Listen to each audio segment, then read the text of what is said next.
Alright, I'm finally done. This video has taken me about 2.5 weeks to edit and record and to get all the footage of. It took me quite a long time. You know, I've never edited or made a video before. This is my first ever time doing either or. And I've struggled quite a lot, so there's gonna be some audio issues. Unfortunately, I bought this crappy mic off of Temu for $2, so expect audio issues, like I said. And yeah, I'm just making this tier list because I just felt like doing it one day. You know, I love Sonic the Hedgehog. I've played this franchise for so long. I grew up playing these games when I was a kid. I remember growing up playing Sonic Unleashed literally all the time. I could never seem to beat it though, because my dumb kid brain just didn't understand what to do. I played Sonic Generations as a kid, Sonic Colors. Yeah, so I just wanted to do this tier list. Keep in mind that this is all my opinion.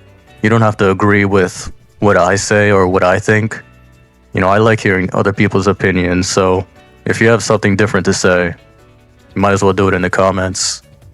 One last thing to keep in mind is that I was sick when recording this, so in the first half of the video, I might sound weird, but alright, that's it. Alright, Sonic 1, the basis, the thing built up upon the franchise. This is where it all started. This game is as simple as it gets, and as simple as it looks too. This game, it really advertised itself on speed. And the only times you can really build up a good amount of speed is in Green Hill and Starlight Zone. Oh wait, and that one zone. What is it called? Spring Yard? That's about it, because everything else is pretty much a slog. And just slow platforming, like Marble Zone here. I don't know what they were thinking with this slow, methodical platforming. Pushing blocks, waiting for lava. But this game, well, let's start with the story. There basically is none. It's pretty much Eggman, or known as Robotnik during this time. He's just grabbing animals and putting them in robots, and Sonic's here to stop him. That's pretty much it. And as far as special stages go, they're actually pretty good. I like them. They can be pretty disorienting at times, but if you just pay attention to Sonic and not the trippy ass background, then you'll be alright. It's not that bad. Now, for the positives of this game, I really like the sprite work. It really looks good, like all the backgrounds and all the characters, all the animals. It all looks pretty good. And I really like how they give Sonic a personality, even when he doesn't talk. Dialogue or nothing. You can see that he has this constant frown, like he's determined, like he really just focused to do what he has to do. Just no reason, he just wants to do it. Well, mostly because, you know, we're controlling him, but that's just part of the game. Oh, and another thing. This is where, you know, the 2D Sonic gameplay first started, and I feel like they did a pretty good job with the controls and for how long you need to run to build up speed. It's honestly pretty solid foundation to which they built up upon. So yeah. But overall, this game is, I think it's okay, to be honest. I don't hate the game. I don't love it in particularly. It's a novelty game, something you look back upon, see where it all started.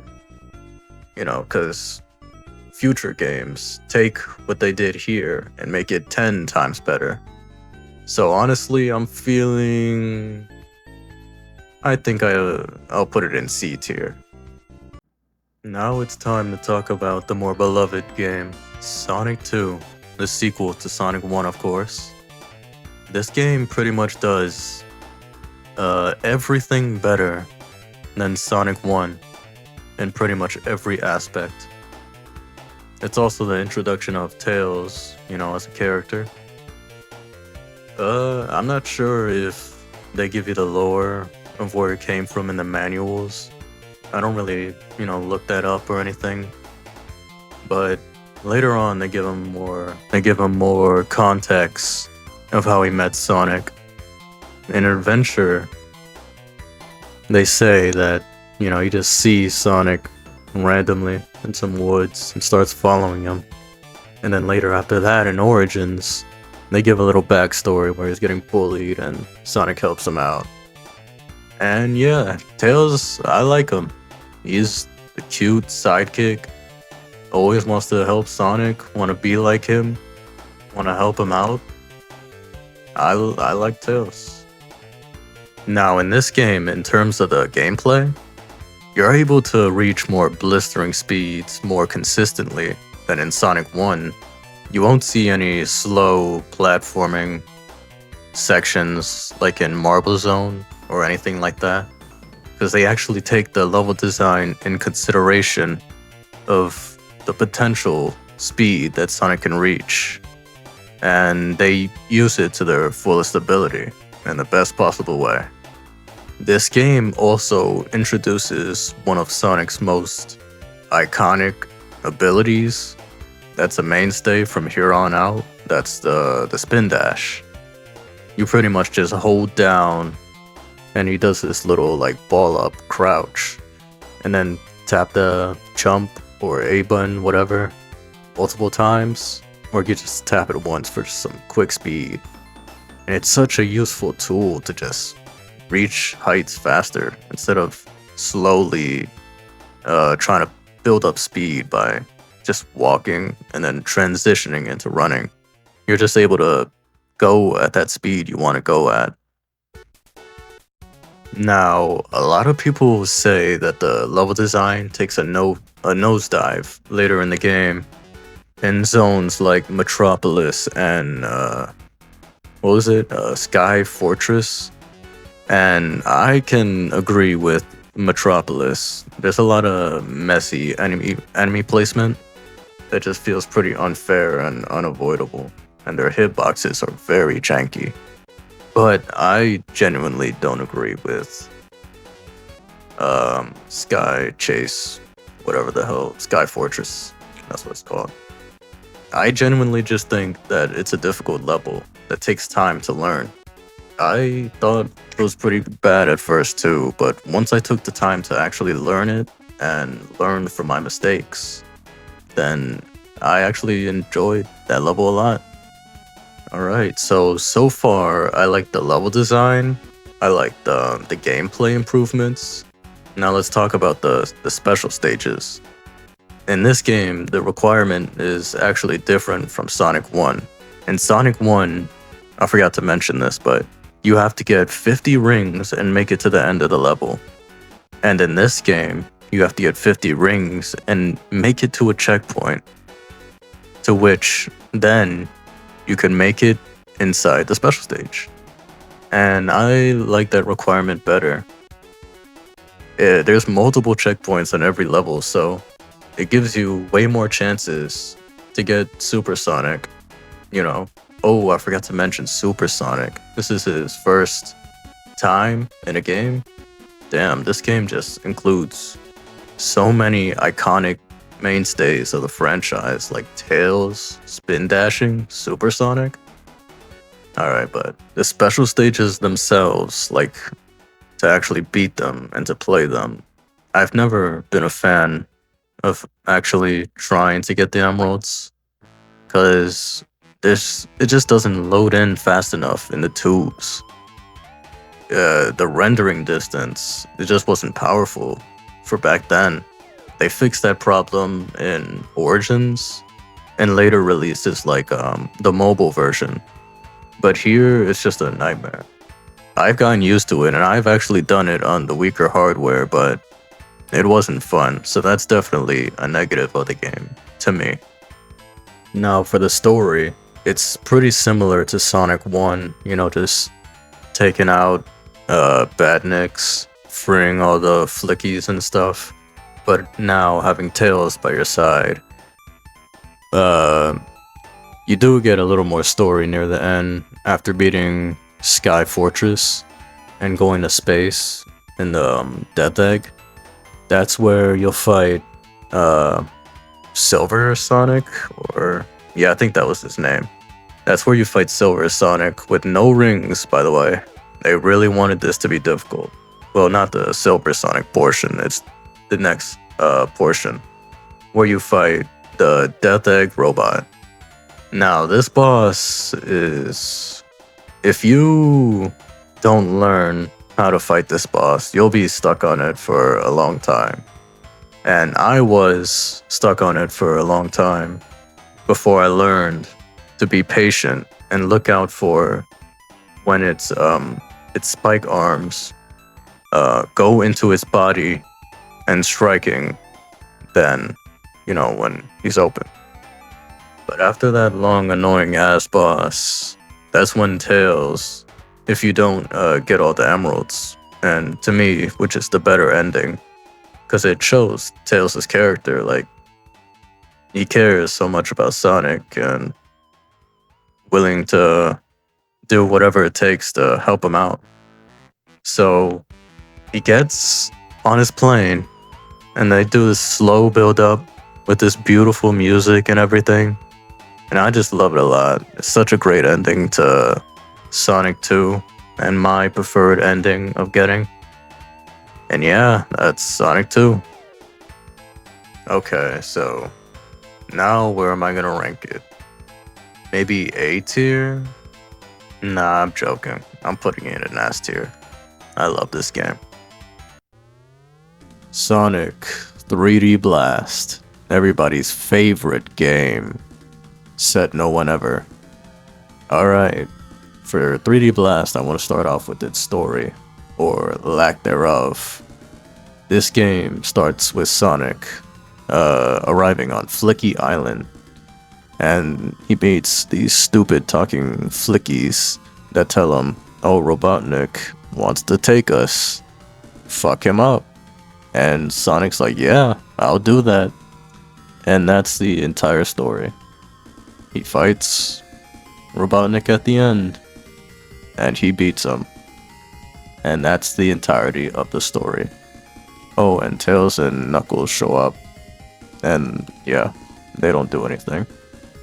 For this game, they tried to make the selling point that it's a 3D game, the first in the franchise, you know, hence the 3D in the name.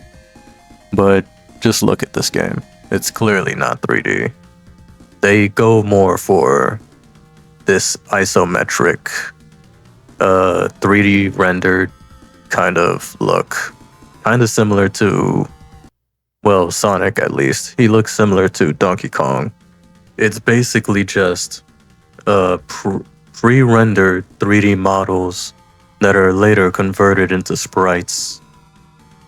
For special stages, the requirement for this game is 50 rings and to find Knuckles or Tails, and you just pay them for some drugs or something.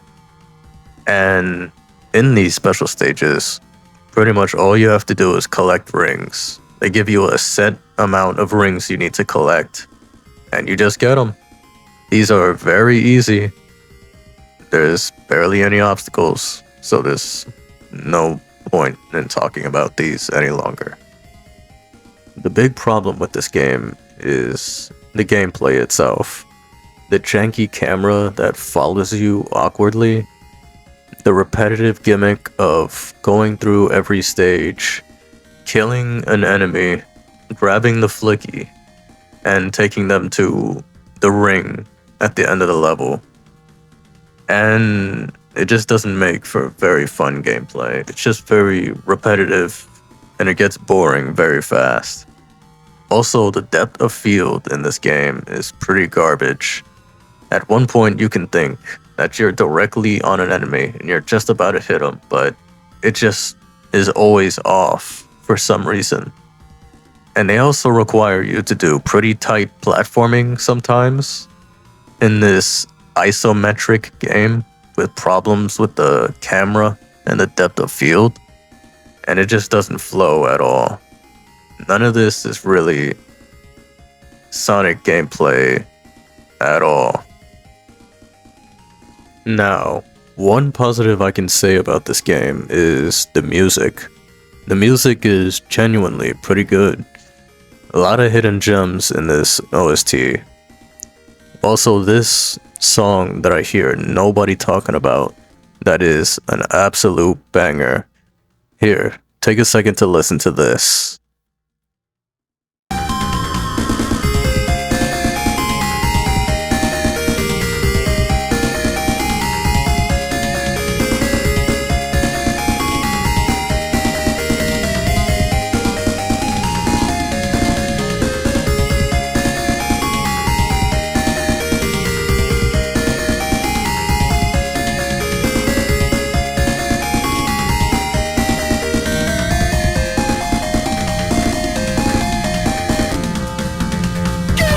Alright, that's enough.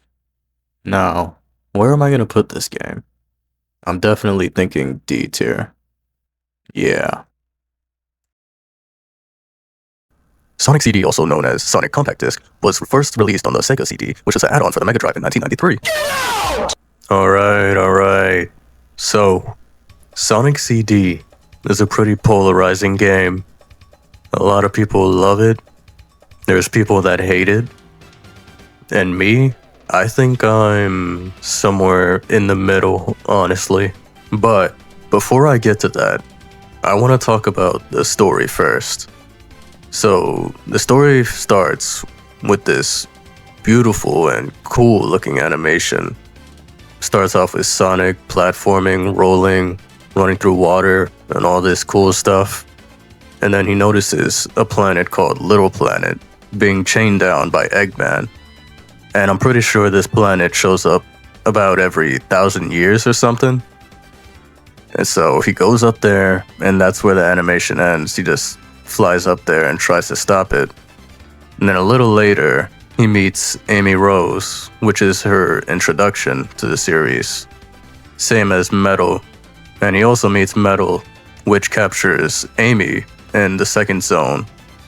So basically, in the entirety of the game, Sonic travels in time through past, future, and present to try and stop these bad futures from happening. And he does that by destroying generators that you can find in a level. And Amy, she pretty much just shows up 2 times in the entirety of the story. She doesn't have much to do, honestly. And Metal shows up 2 times, funnily enough. And he also doesn't have a lot to do. I wish he had more presence in the story. He shows up at the second zone to take Amy away. And then he shows up to have a race against Sonic and slam his fat forehead against a wall because he was going too fast. But I really wish they did more with him. So after Metal Sonic self-destructs into a wall, that's when Sonic finds Amy at the end trapped and, just unties her. And that's pretty much all of the story that's in this game. Next, you just go on, beat a few stages, and then beat the final boss. You are treated with another cutscene, though, that looks just as good as the one in the beginning. So, yeah. Now on to the gameplay, the thing everybody cares about. I first want to talk about the special stages. The special stages in this game are actually optional. You can either choose to take 50 rings and get to the end, and there you'll see a ring that you can jump through. It's pretty much the same condition as Sonic 1. So you can either do this method to get the good ending, or you can destroy the generators. I find myself doing this one more often though, because I genuinely like the special stages. I think they're pretty good. They provide a good amount of challenge, a good amount of thinking is required to beat these. I've struggled a lot with these special stages, but once you get to learn them, they're actually pretty fun. The trick to beat these special stages is to not be afraid of touching any water or bumping against any walls. the walls can actually be used to your advantage if you just keep bumping your head against them, and eventually you'll be able to make a U-turn, because there's no reverse or anything, you just go forward. And there's also this UFO in the middle that usually spawns in when you're running out of time. So if you're struggling to beat these stages, always be on the lookout for UFOs that spawn in the middle once you're low on time. And on some of the earlier hardware, when playing this game, the UFOs can have pretty janky looking distance. Sometimes you think they're closer, sometimes you think they're farther, and it's just always the opposite. So you always want to jump early. That's what I figured out. Now on to the actual gameplay of Sonic CD. The gameplay is actually a little different. In this game, you're more incentivized to, explore and look throughout the stage. The signposts that are littered throughout the level also help you look through different areas from the past, future, or present. The only main reason to do this is to destroy the generators. So if you really don't want to do that, again, you could just use the special stage method by taking 50 rings and getting to the end. And my big struggle with enjoying Sonic CD is the level design. Sometimes this level design meshes pretty well with the idea of trying to go fast for a good 2 to 3 seconds to time travel. But other times, I just find myself just lost in the random level design, random enemy placements. It just doesn't mesh well for me. There are random times where I find rings just embedded into walls for no apparent reason, and I'm just always enthralled every time I see this. It just doesn't feel like there's much sense to the level design. In games like Sonic 1 or 2, there always felt like there was intention, that the level design was, thought out. And I just don't feel the same for this game. Also, the look of this game never appealed to me. Well, more so the levels and how they look. It kind of just feels like they took random themes that are just random shapes and just bright colors and just randomly assorted them in any possible direction. It just feels kind of jumbled and messed up. It just feels like none of these stages have any just in general, any uniqueness to them. Besides Stardust Speedway, that one truly excels at being its own thing and just taking the design philosophy of the levels, just throwing random shit everywhere. But I feel like that stage does it well. Alright, I feel like I've shit on CD a little too much, so I want to take the time to praise its music. The music in this game is very good. It's genuinely one of my favorite video game OSTs of all time. It also has one of my favorite Sonic songs, maybe top 5, maybe top 3, narrowing it down. And that song is Quartz Quadrant. This song is just so good. Here, take a second to listen to this.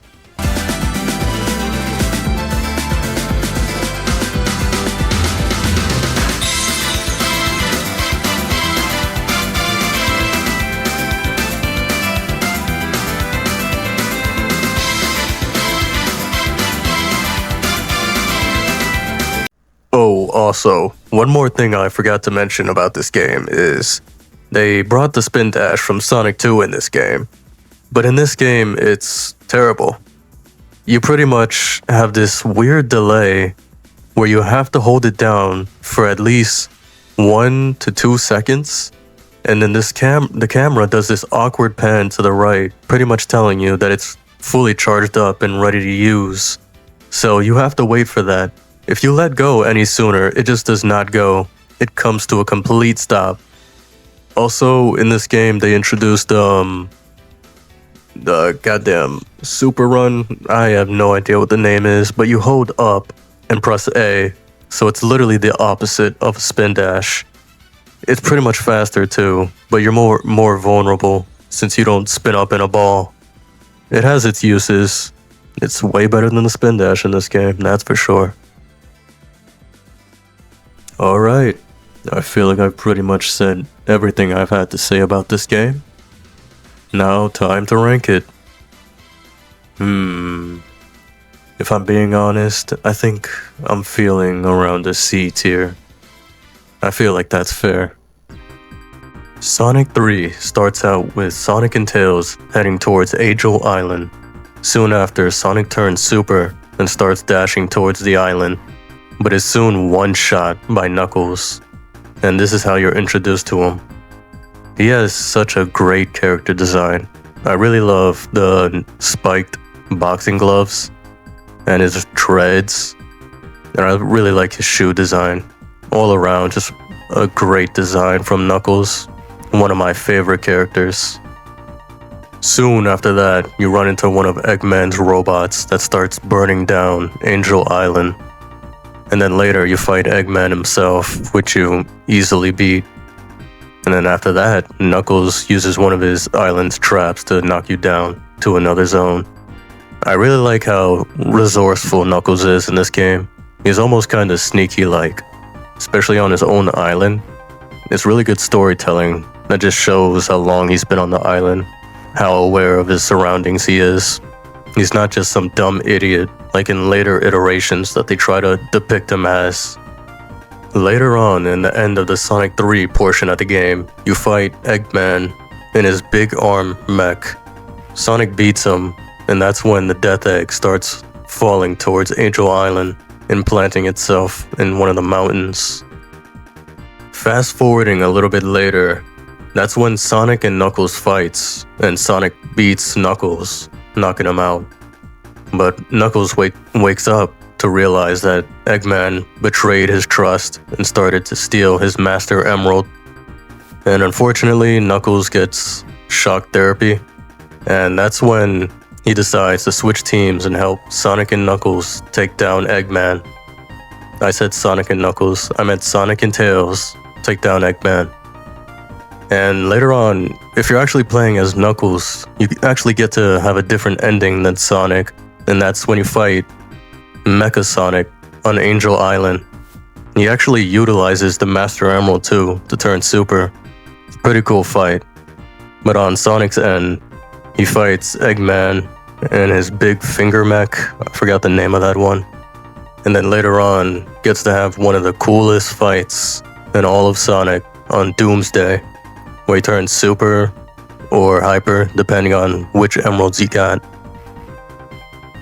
And after both beating their own enemies, Sonic and Knuckles, whichever ending you get, they both return the Master Emerald to Angel Island, restoring it.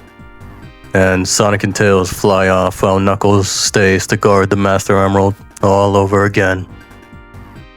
And that's pretty much the story of Sonic 3 and Knuckles. Honestly, I think they did a pretty good job with the story. It's definitely the best out of the main trilogy. They really do the best they can with, no dialogue and just with animations. Oh, and also, yes, I am talking about the entirety of Sonic and Knuckles together. I'm not going to separate and grade Sonic 3 and then Sonic 3 and Knuckles by itself. I'm using the combined version the way it was meant to be, not split up by some McDonald's deal. But anyways, on to the gameplay. In this game, they introduced 3 element shields that you can get out of a capsule.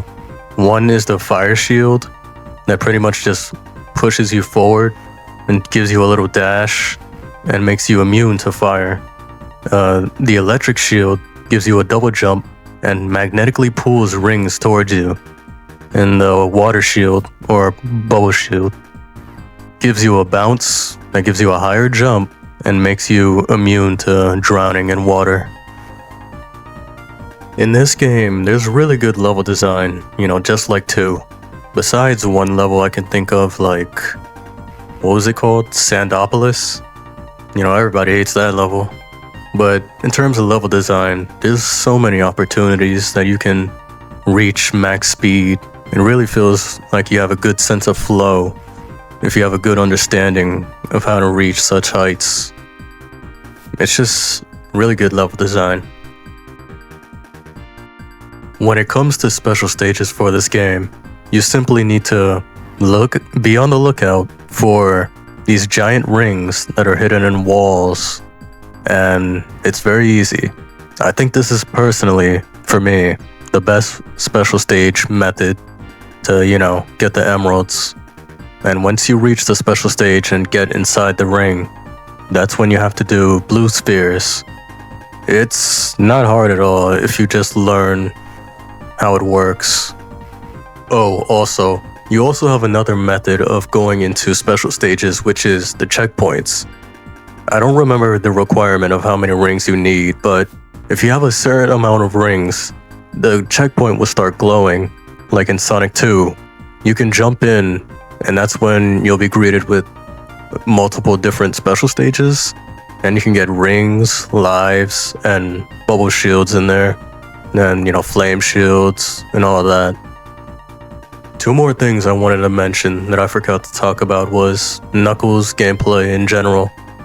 Well, you know, this is his first time being playable, so he has the ability to glide by holding the jump button. It's a pretty useful move. You can build up speed, but depending on how long you hold it. It takes a while to build up speed though. I don't know if it's that useful. And he also can climb walls with his spiked knuckles. Very unique abilities. Last thing I wanted to mention was Sonic's insta-shield he has. In this game, they introduced this little insta-shield that you can use by jumping and then pressing the jump button again. It activates a shield. It serves as a bit of little invincibility or of an extended hitbox that makes you hit an enemy. It's kind of like to just get a little poke in without getting hit. I don't use it a lot, but it has its uses. One last thing I forgot to mention is that the music is really good in this game. And that's going to be the last time I mention the music of any Sonic game that I'm going to continue to list, because we all know Sonic got good songs. I don't need to say it over and over, so we'll just keep that in mind. I will mention the music for some games later on, if the music is integral to the game, or if some games just have such ass music that I just have to mention it. Okay, for the millionth time, I've got one more thing to say. I have been recording for 33 minutes, and so far, I've ranked 5 games, and I have 27 more to go. So, here's what I'm gonna do. I'm gonna start speeding this up a little bit. I do tend to yap a lot about these games, because I do care about them.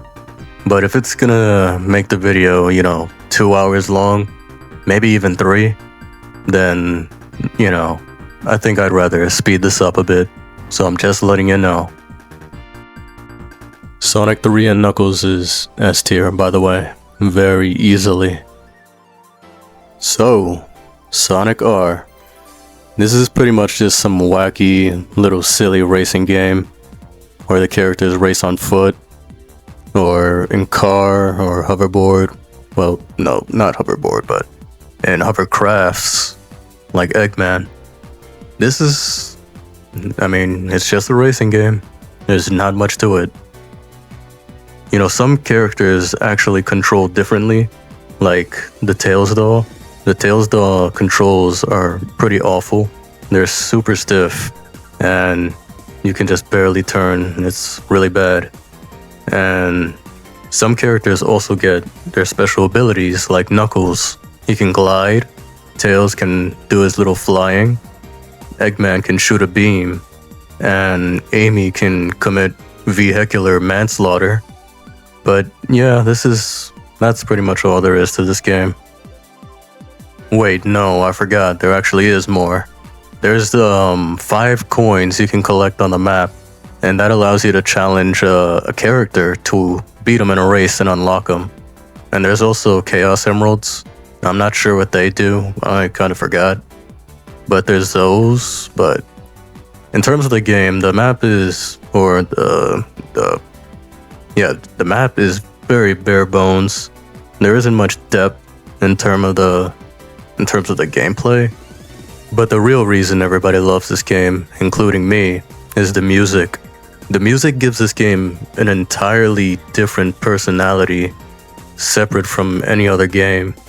The music just elevates it by a million. It truly just makes this game worth playing just to listen to the music. I've always wondered, would people really still love this game if the music was different? If it was nothing like this at all? To be honest, my answer is no. But I still enjoy this game. I enjoy playing this game still. It's very much of a vibe of a game. If I had to rank it, I'd probably rank it in C tier.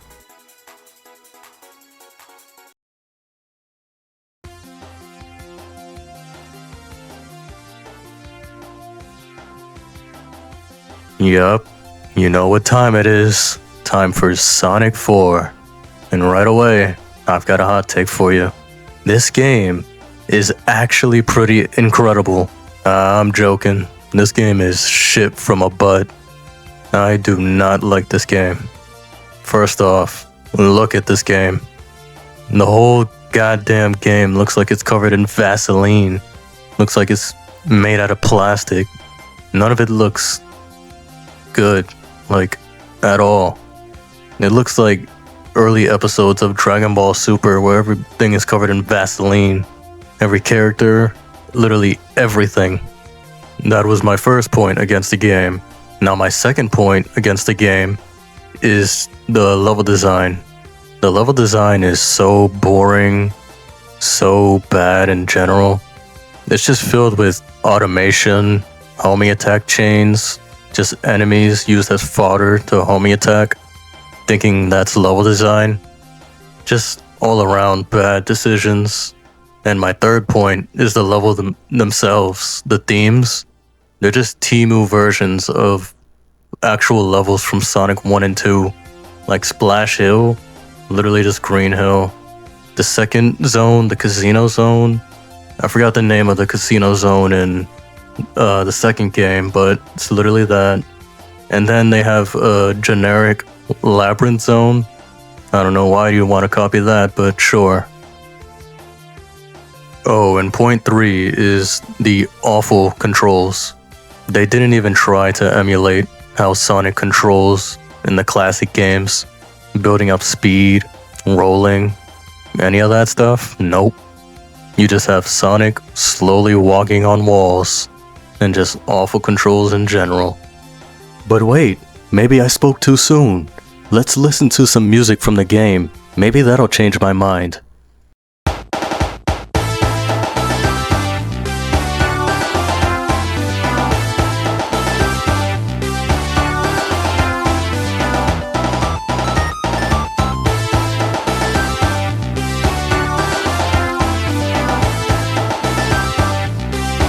That was the final boss music, by the way.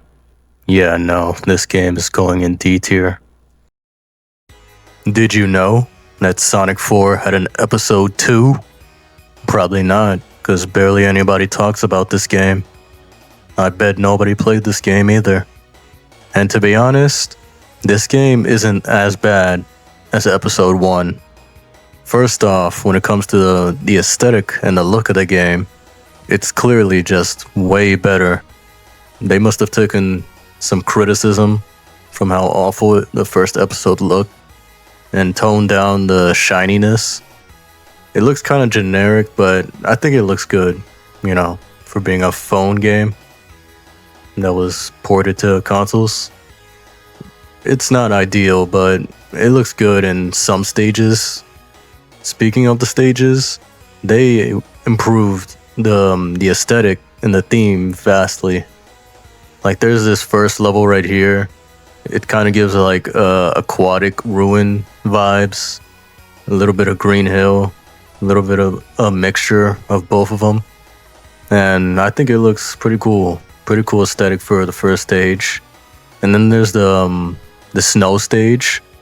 There's a lot of snow stages in Sonic, but this one's pretty unique. There's lights on the trees, insinuating that it's around Christmas time. And there's also this cool looking roller coaster in the back.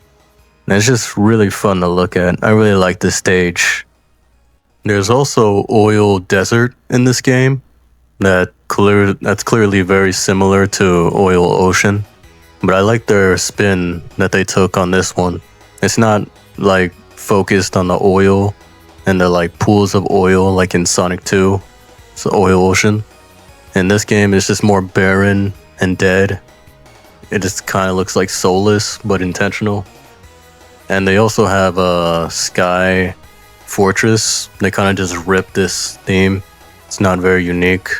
It's very similar to Sky Fortress from Sonic 2, so in terms of the gameplay, they try to spice things up by emulating how in Sonic 2 they introduced Tails. So in this game, you get Tails again introduced, but he's kind of used as a gameplay mechanic, where if you team up with him, you can do this move where you both roll into one ball, and it helps like spin faster, plow through enemies, and through snow too. Used as a gimmick. I don't know if it's gonna be used that often, but it's there. And they have the move where you team up and he lifts you up. So it's basically just, well, spoiler alert for later, but the Advance team up move from Sonic Advance 3 and Sonic Mania, where you can just carry Sonic with Tails AI. Pretty much that. In terms of the gameplay itself, like the controls and the level design, it's pretty much just stayed the same. There wasn't a lot of improvements, like at all. At least I didn't notice any. If there was, let me know, because I did not notice a single difference. But yeah, that's pretty much the same. Another thing that's consistently the same is the music. If you were expecting much difference, there isn't. It still uses the same like sound font or whatever sounds they use to try and emulate the classic Sonic music. It still doesn't sound very good or accurate to the actual classic songs. There is a few good songs in this game, but overall, there's not a lot of good hits in this game. Aw, shoot. One thing I forgot to mention when I was talking about Sonic 4 Episode 1 was the special stages. They're the same condition as Sonic 1, just 50 rings and make it to the end. Same for Episode 2, they didn't change it. But in Episode 1, it's pretty much the same special stage, but you actually get to control the stage instead of Sonic. And I like this method of doing this kind of special stage better than in Sonic 1. And they're actually pretty challenging, so be ready for that when playing. Well, if you want to play that game. But Episode 2, the special stages are just a half pipe. Sometimes they do a full pipe in some of the stages, and they're alright. I like Episode 1's better though. Oh, by the way, Metal Sonic is in this game. Has a few boss fights. I almost forgot to mention, because the game itself also forgets to mention and, have them do anything special or unique, but no. So I thought I'd just tell you that. Now for the rating. To be honest, I think this game is definitely an improvement. Not a huge improvement, but there's little things that add up and make it more enjoyable. So I'm thinking a C tier. Okay, hear me out for a second. There's this little game called Sonic Adventure, and this is Sonic's first 3D outing, transitioning from 2D gameplay to 3D. There has been no other 3D game before this. None at all. None. But anyways, this game has so much to it. There's like new introduced characters. There's a new gameplay style. There's like this open map, like kind of hub world. There's so much to this game. Oh, and I almost forgot. This is the first time the whole Sonic cast has been fully voiced in a game. And they all sound like they had no idea what emotion to have during any scene in the game. And that's because they didn't. But in later games, they get their time to shine, trust me. It's not their fault. It was the director, the voice direction. They definitely... There was a bit of a miscommunication there. Since I'm pretty sure it was a Japanese guy. And, you know, he couldn't communicate with the English speakers. I really like this game's story. Even if the voice acting is a bit goofy at times.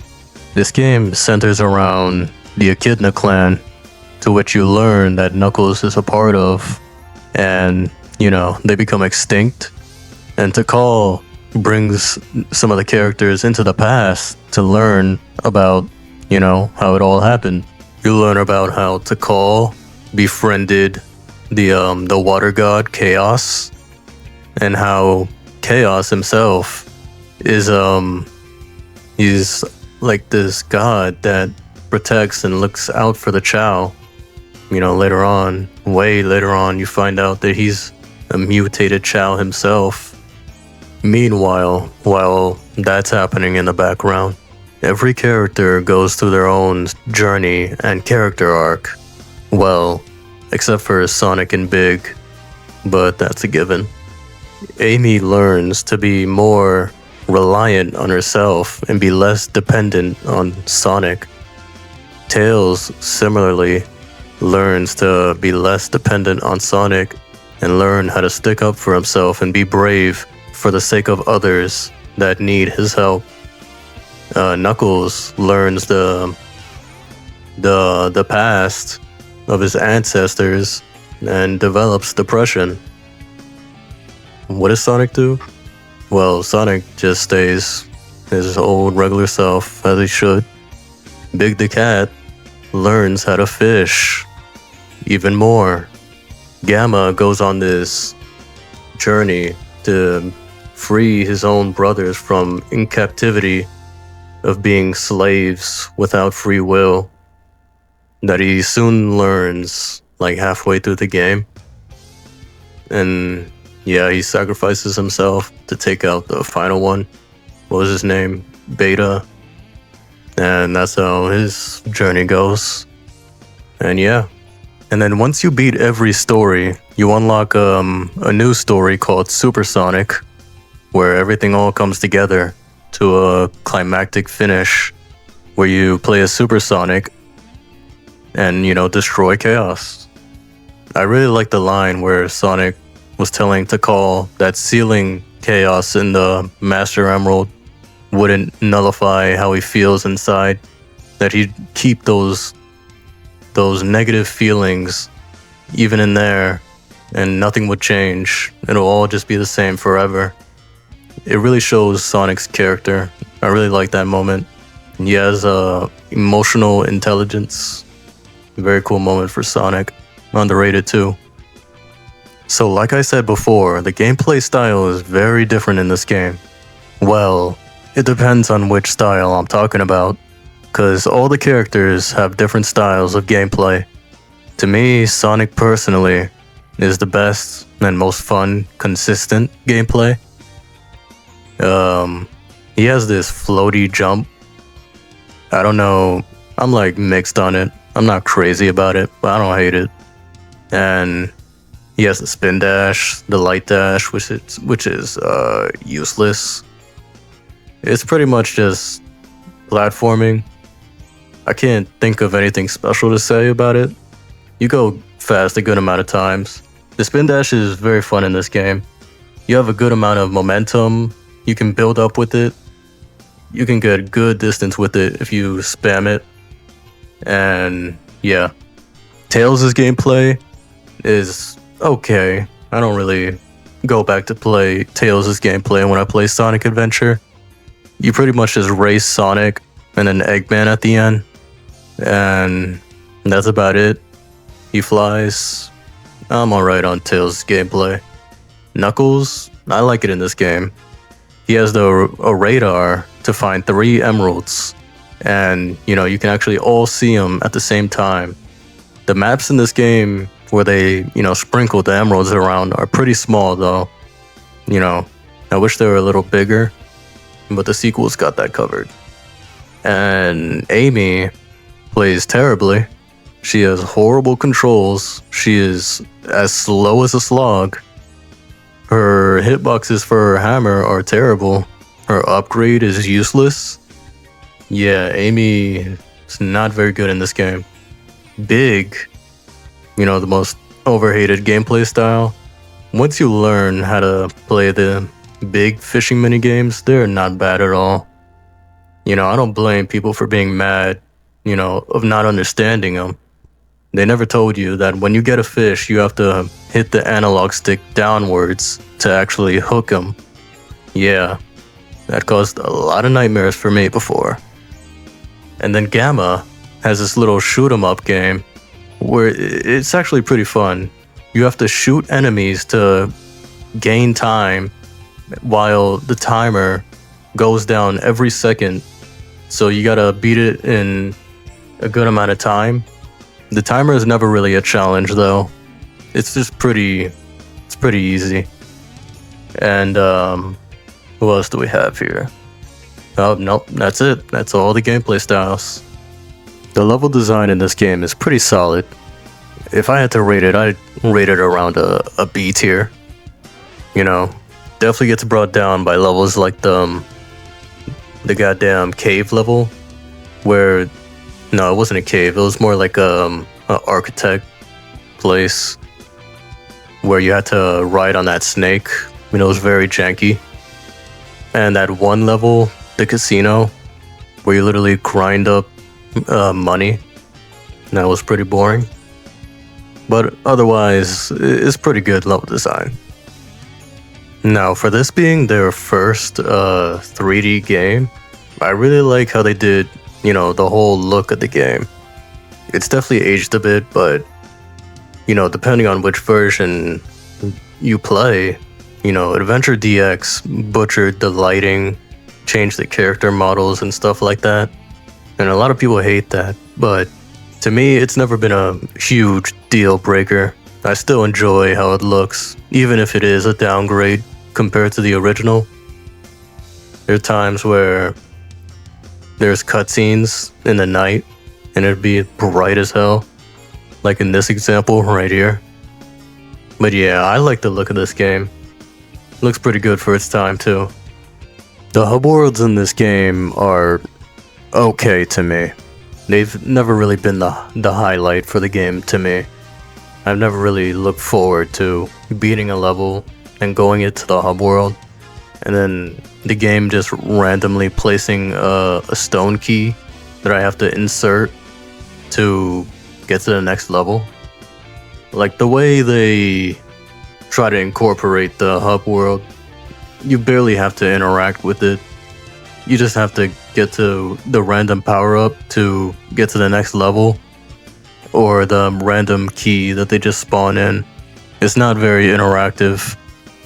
I feel like if they try this hub world thing again, to which they don't, ever again, this is their last time, I'm pretty sure, unless I'm missing a game.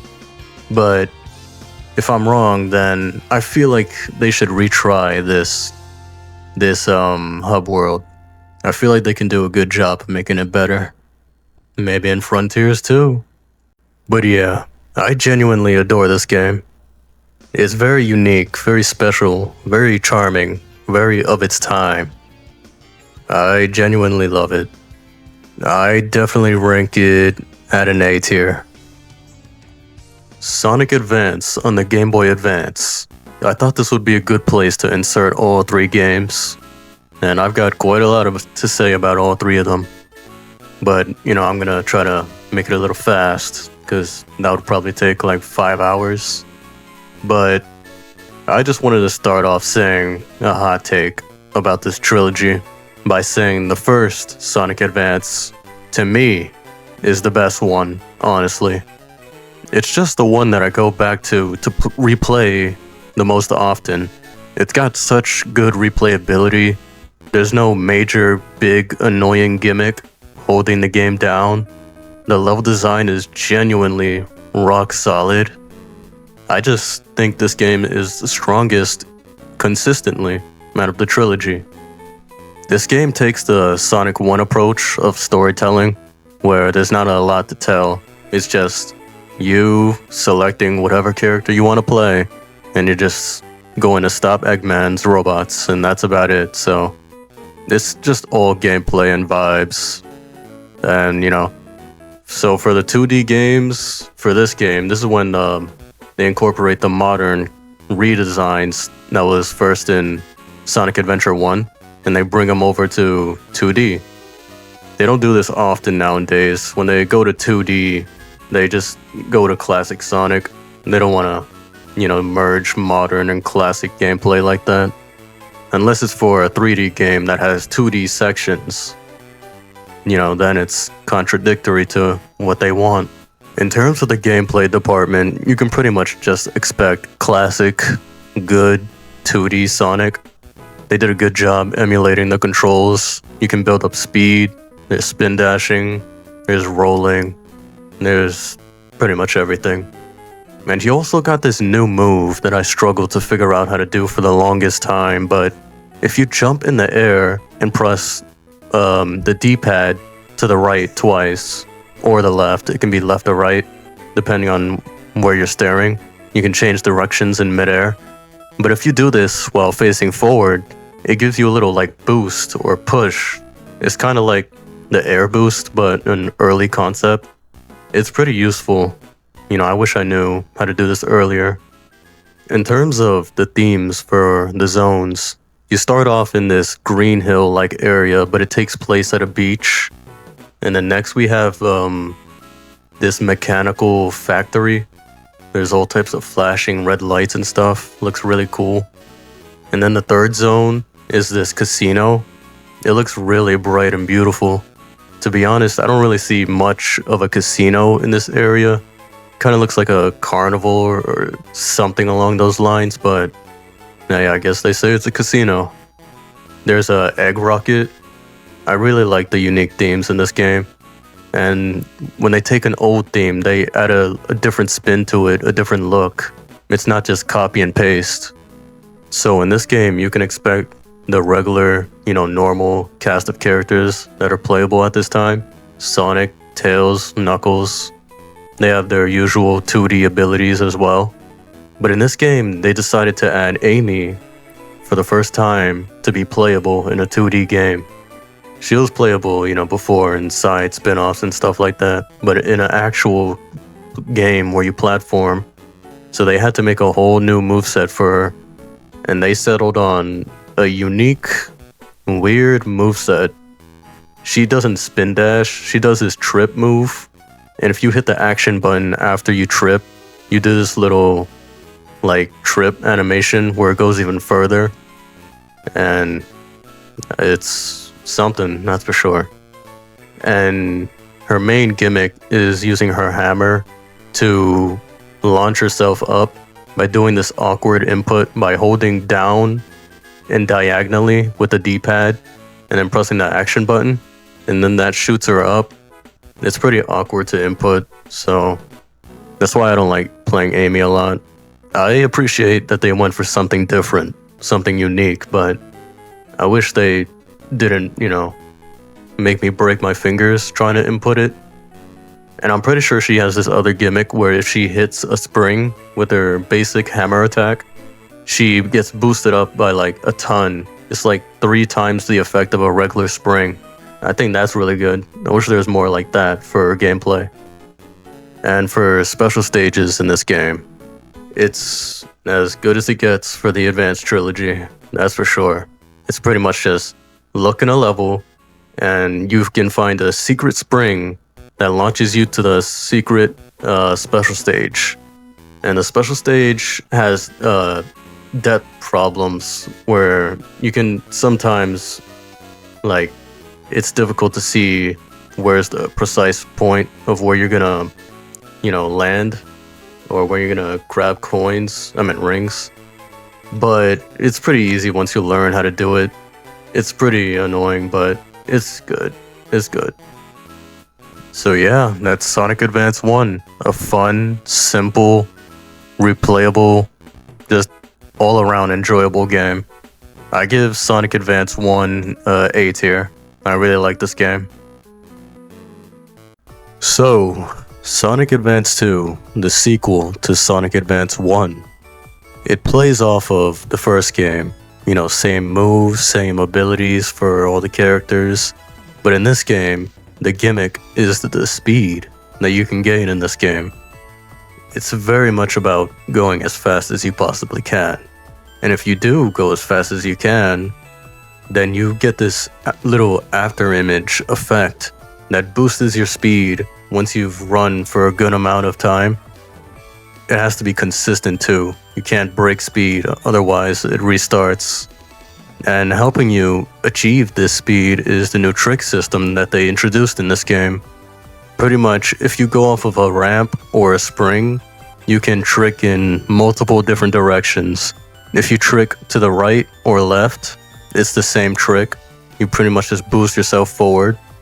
And if you trick downwards, you quickly just start dropping down as fast as you can. And if you trick upwards, you go up, kind of like a little extra jump, a little extra height for secret areas. And if you trick neutral without going in any direction, then you go back.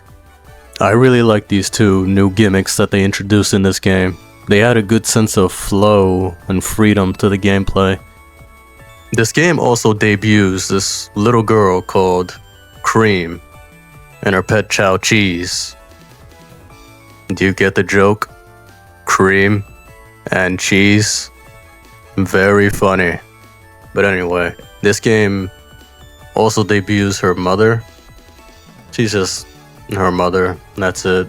Just your typical soccer mom. But onto Cream. Her design is really good. I really like the color scheme that they were going for here. You can see that she's childish, polite, just off of her character design alone. I really like the cuffs and the shoes. And her goddamn pet chow cheese. I said pet chow cheese. Wait, no, I said that right. Okay, I'm high as shit. But her pet chow cheese, I don't know, he has a bow tie. He thinks he's clean, but he's really not. Cream is introduced in one of these cutscenes they have in the game. Yeah, so you pretty much get a cutscene after you defeat one of these major bosses. And they have already captured Tails, Knuckles, and Cream. So after you beat the boss and save them, you get this cutscene on a little context of, why they're here. And Cream pretty much just says that her mother got captured by Eggman and wants Sonic's help. But Sonic's like, alright, just go play in the goddamn kindergarten or something, I'll handle it. But Cream, being determined to save her mother, decides she wants to help too. So that's when you can actually play as her. And her gameplay, she uses her Chow, which is super strong and broken. You can pretty much point her Chow in any direction of an enemy, and it automatically locks on. It's very good against the bosses in this game, because the bosses in this game, they're pretty gimmicky. You just have to run after a boss in this constant chase down, and it's pretty annoying to try and hit them.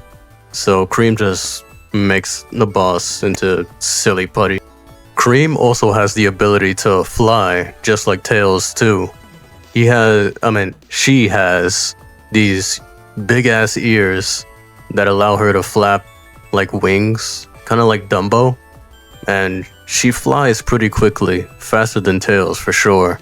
But her duration is way lower than Tails, or way less than Tails. She can also do this cool thing where you can cancel the flight midair, so you don't have to slowly land before, canceling the animation. You can just cancel it mid-flight. which is way more different than Tails. I kind of wish Tails had that, but they just don't incorporate that at all. But yeah, that's Cream. So now I want to get to the problem that I have with this game. I mean, it's the special stage condition. The condition for this game, for the special stage, is to find 7 coins or emblems that you can find throughout the stage. And these stages are pretty big, and you go pretty fast. The whole selling point of this game is going fast. So when you have this condition to slow down and precisely grab these things to where you have to grab them in order, you can't miss a single one. And they're pretty tricky to find. It's like impossible without a guide. So you have these emblems that you have to slowly grab, and they're tricky to find, and there's 7 of them. That's a really bad condition. And you also can't die. If you die, you have to start over. You lose all of them. And you know, there's a unlockable Amy in this game, but you have to get 7 Chaos Emeralds with every character. So you have to do the special stage with every character 7 times, and you unlock Amy. And yeah, that's awful. And to me, that greatly affects my enjoyment of the game. I really like completing the game, getting all the Chaos Emeralds for all Sonic games. It just feels like a completement kind of thing that I always like to do. So in this game, when you're just forced to do this just to get to the regular ending, you can't get to the secret Supersonic boss if you don't do this in some capacity. You have to do it at least once to get that ending. Otherwise, you just complete the game and you just don't get a complete ending. How many times am I gonna say ending? So yeah, the whole plot with Cream's mom getting captured by Eggman, you just get no resolution unless you beat this crappy special stage. Well, I haven't talked about the special stage itself. It's actually pretty easy. You just grab a couple of rings in a row, and if you let the combo of how many rings you get, like, lose, then you get less amount of rings. That sounds very complicated. I'm pretty sure I didn't explain it right, but it makes sense in the footage I'm showing in the back. But anyways, the condition is just so bad, and it just affects my enjoyment, because I really like to go for the special stages. It's just a sense of fulfillment. And all of this is not even mentioning the classic Dimps level design. I didn't mention it in Sonic Advance 1 because it wasn't that bad in that game, but Dimps, the developers of the game, they got a hard on for putting big giant pits that insta-kill you, and you have no idea is coming up at all. And there's a lot of them, a lot of open pits for you to get insta-killed. It just feels like it comes out of nowhere. It just doesn't feel fair at all. And there's more to come in the sequel. Spoiler alert. Don't get me wrong, I still really like this game. I was just listing off my main 2 detractors that might dock some points from the game, but it's still really good. I really like it. The themes are pretty good too, like Music Plant. Music Plant is so creative, so visually colorful, very distinct and iconic for the game too. Very good theming for this level. And the level design, you know, when it doesn't drop you into a infinite killing pit that kills you instantly, it's pretty solid when it doesn't do that. But yeah, that's Sonic Advance 2. Now for placement, I think I'm gonna place this, I'm gonna put it in B tier. Like I said before, I really like this game. Please don't kill me, Sonic Advance 2 fans. You know, Sonic Advance 3 actually has a hub world. I was talking about earlier how in Sonic Adventure that they never attempted to do a hub world again, but I clearly forgot that in this game there was a hub world. And there's a reason for my forgetfulness this time. It's not just that I have bad memory. It's that it's pretty forgettable, and not a good hub world at all. The hub world in this game is just very much of a nothing burger. You just get a few levels that you can accidentally go into, and there's no option to quit, so that's a great start for the hub world. And in the hub world, there's a random chow you can find. I'm gonna mention that later for what they're for. There's a special zone you can do to get extra lives, and there's the special stage. What was it? It was a spring. Yeah, the spring that you can do for the special stage, but you don't do that until later. I'm gonna explain that too. Yeah, so I always get confused in this game when I boot it up after a while. After a while of not playing it, and I'm always surprised there's a hub world in this game, because it just has no presence in any gameplay factor at all. It's just not very, like, useful. I don't know, there's just not much to do in it. I just don't know why they felt like doing it. Maybe because they wanted to come off the heels of Sonic Adventure, since they had a hub world there. I've got no clue. Interestingly, this game actually goes back to the 3-act format that was first seen in Sonic 1. And I don't know, I think it's pretty cool. I think they did a pretty good job here mixing up the gimmick of every act, making it a little different. I don't know why they went to 3 acts instead of 2, but sure. But I'm gonna start talking about the gameplay now, since it's what I've got the most to say about. The gameplay in this game is very mixed. Now, let's start with the characters and the moves and stuff.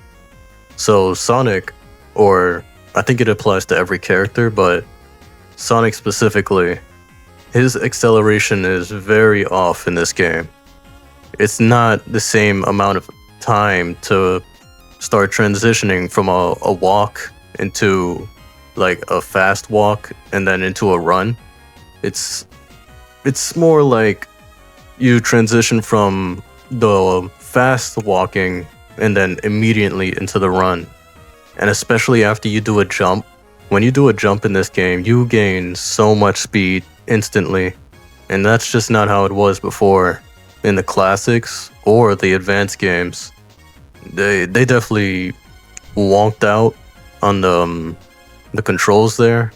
I have no idea why. And in this game, they brought back the tricks, but only for specific team-ups. And the tricks are pretty delayed in this game. Again, I don't know why they decided to make it worse for some reason. And the team-ups, which I'm going to explain right now, are the main central gimmick of this game. It works by taking 2 characters and then using both of their mechanics and guiding and helping the other character of which you've picked first. It definitely matters which character you pick first. So if you want to play as Sonic and have Amy as your helper to give you extra abilities, then you need to pick Sonic first. But if you want to pick Amy and then have Sonic be the helper and use Sonic's abilities you get from him, then you got to pick Amy first. So that's how that works. And there's a lot of combinations, a lot of different abilities that are good for different circumstances, like boss fights or for clearing stages faster or exploring to find Chow. It's a very good mechanic. I really like it. I don't see anything wrong with it. I don't like how you have to go to the, like, way back to the crappy hub world, all the way back to the left side to change your character. There's no other menu or option to do it. You just have to run back. But it's a really good mechanic. I really wish they would bring it back in some way.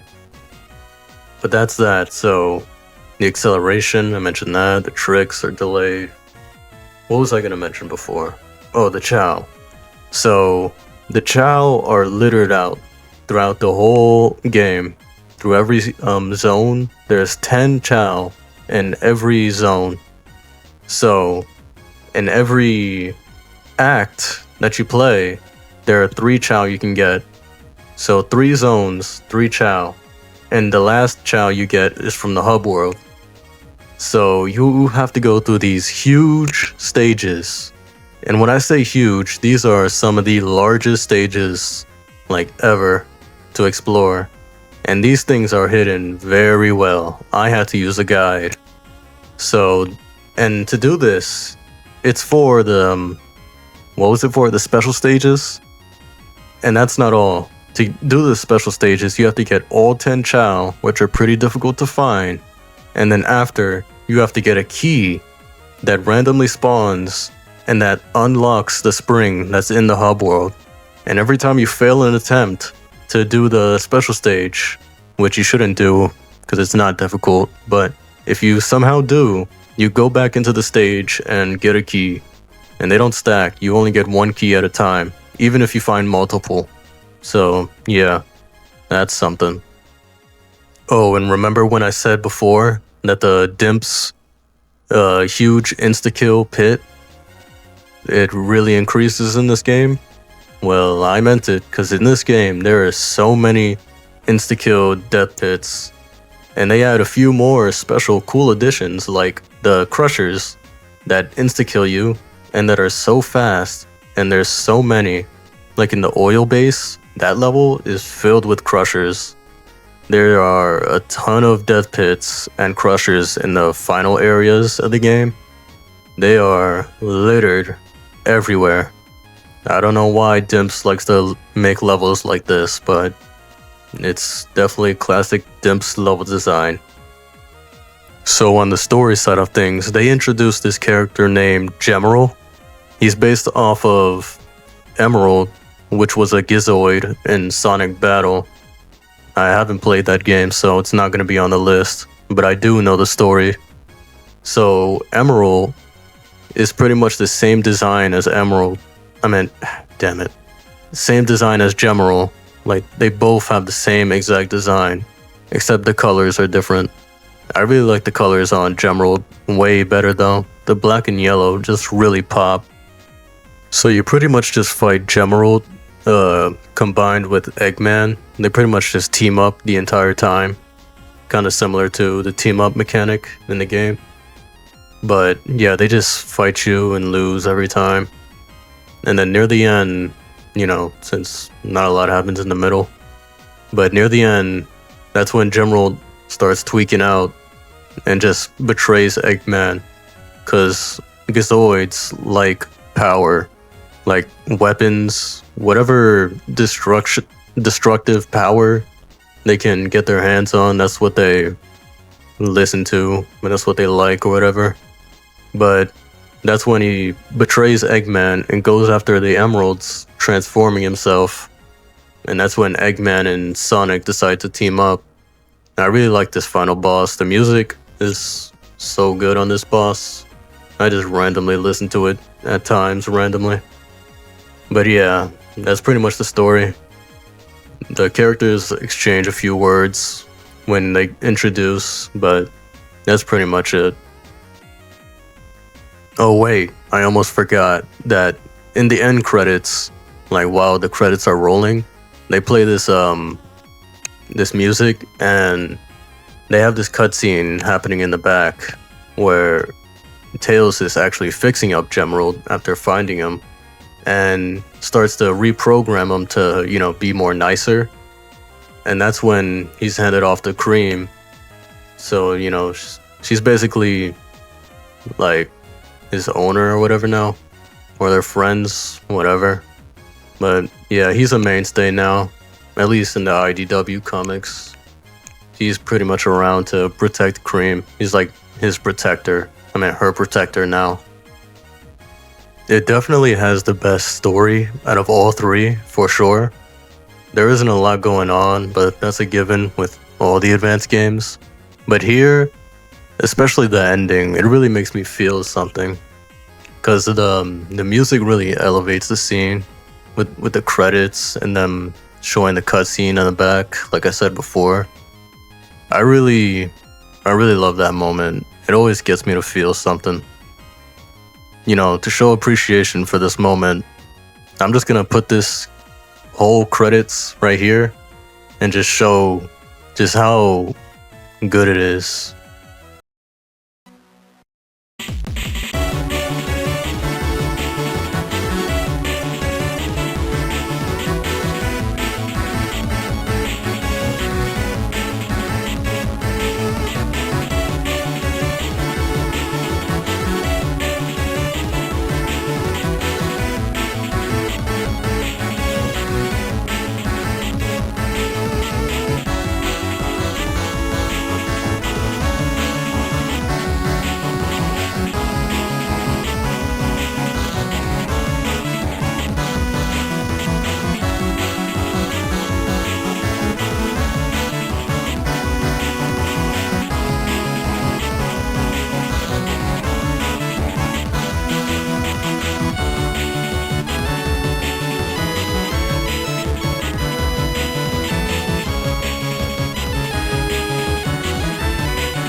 I don't know, man. There's just something about it, something in the music. It feels so heartfelt, so dramatic, like it's the end of a journey or something. And that's probably because it is. This is the last Sonic Advance. There is no more after this. And I guess this is their way of sending it off. So my final thoughts are that there's a lot of missed potential in this game with the team-up mechanic, but there's a lot of detractors like the controls, level design, special stage condition. The chows are not very fun to find. And I personally think that this is the worst out of the trilogy. Like, I have a soft spot for it, for being so unique with its gameplay, but I just can't deny its problems, and sometimes they annoy me to the point where I just stop playing and just move on to a different game. See, I definitely have a bias for this game, because with all the negative things that I've said about it, and all the critiques I've had, in all honesty, it should probably be in C if I'm looking at it objectively, but this is my tier list, and this is how I feel about the game. Even personal bias is mixed in here. So, everybody has personal biases. Everybody has a game that might not be as good as everybody else says, but they still like it just as much as any other game. So that's just how I feel. But yeah, I think I'm gonna rank this same as B tier as Sonic Advance 2, but it's lower than Sonic Advance 2 for sure. I'm not ordering all these, I'm just doing it for this game specifically. Just to let you know that I think it's worse than Sonic Advance 2 and 1. Sonic Adventure 2, one of the most iconic video games ever. Not even just iconic Sonic games, but just video games. This game is synonymous with a lot of people for a variety of reasons, like the music, the gameplay, literally everything, even its looks. And I've got a lot to say about this game, but I'm gonna try to make this as brief as I can, as quick as I can, because I do have a lot to say. Let's start with the gameplay. So in this game, there are 3 gameplay styles. They dialed it back from Sonic Adventure 1. They stuck to the speed stages where you play Sonic and Shadow, the regular Sonic Adventure gameplay that you can come to expect. There are the treasure hunting stages where you can play as Rouge and Knuckles to look for pieces of the Master Emerald. And then there are the mech stages, where you just shoot everything up as Tails and Eggman. Very similar. Well, it's not just similar, it's the same thing, but just a few more added gimmicks and stuff from the Gamma stages from Sonic Adventure 1. Now, I don't know how they managed to do this, but compared to Sonic Adventure 1, these three gameplay styles have improved in many areas, but also have gotten worse in a lot of areas. I want to start with Sonic, since he is the one that's the most, least problem-free. And first problem is his spin dash. The spin dash in this game is delayed. The delay has never been a problem to me. It's just a different feel, but 9 times out of 10, there's going to be a situation where you'd rather have it be instant. I wonder how it would feel instant in this game. I'm just so used to it being delayed.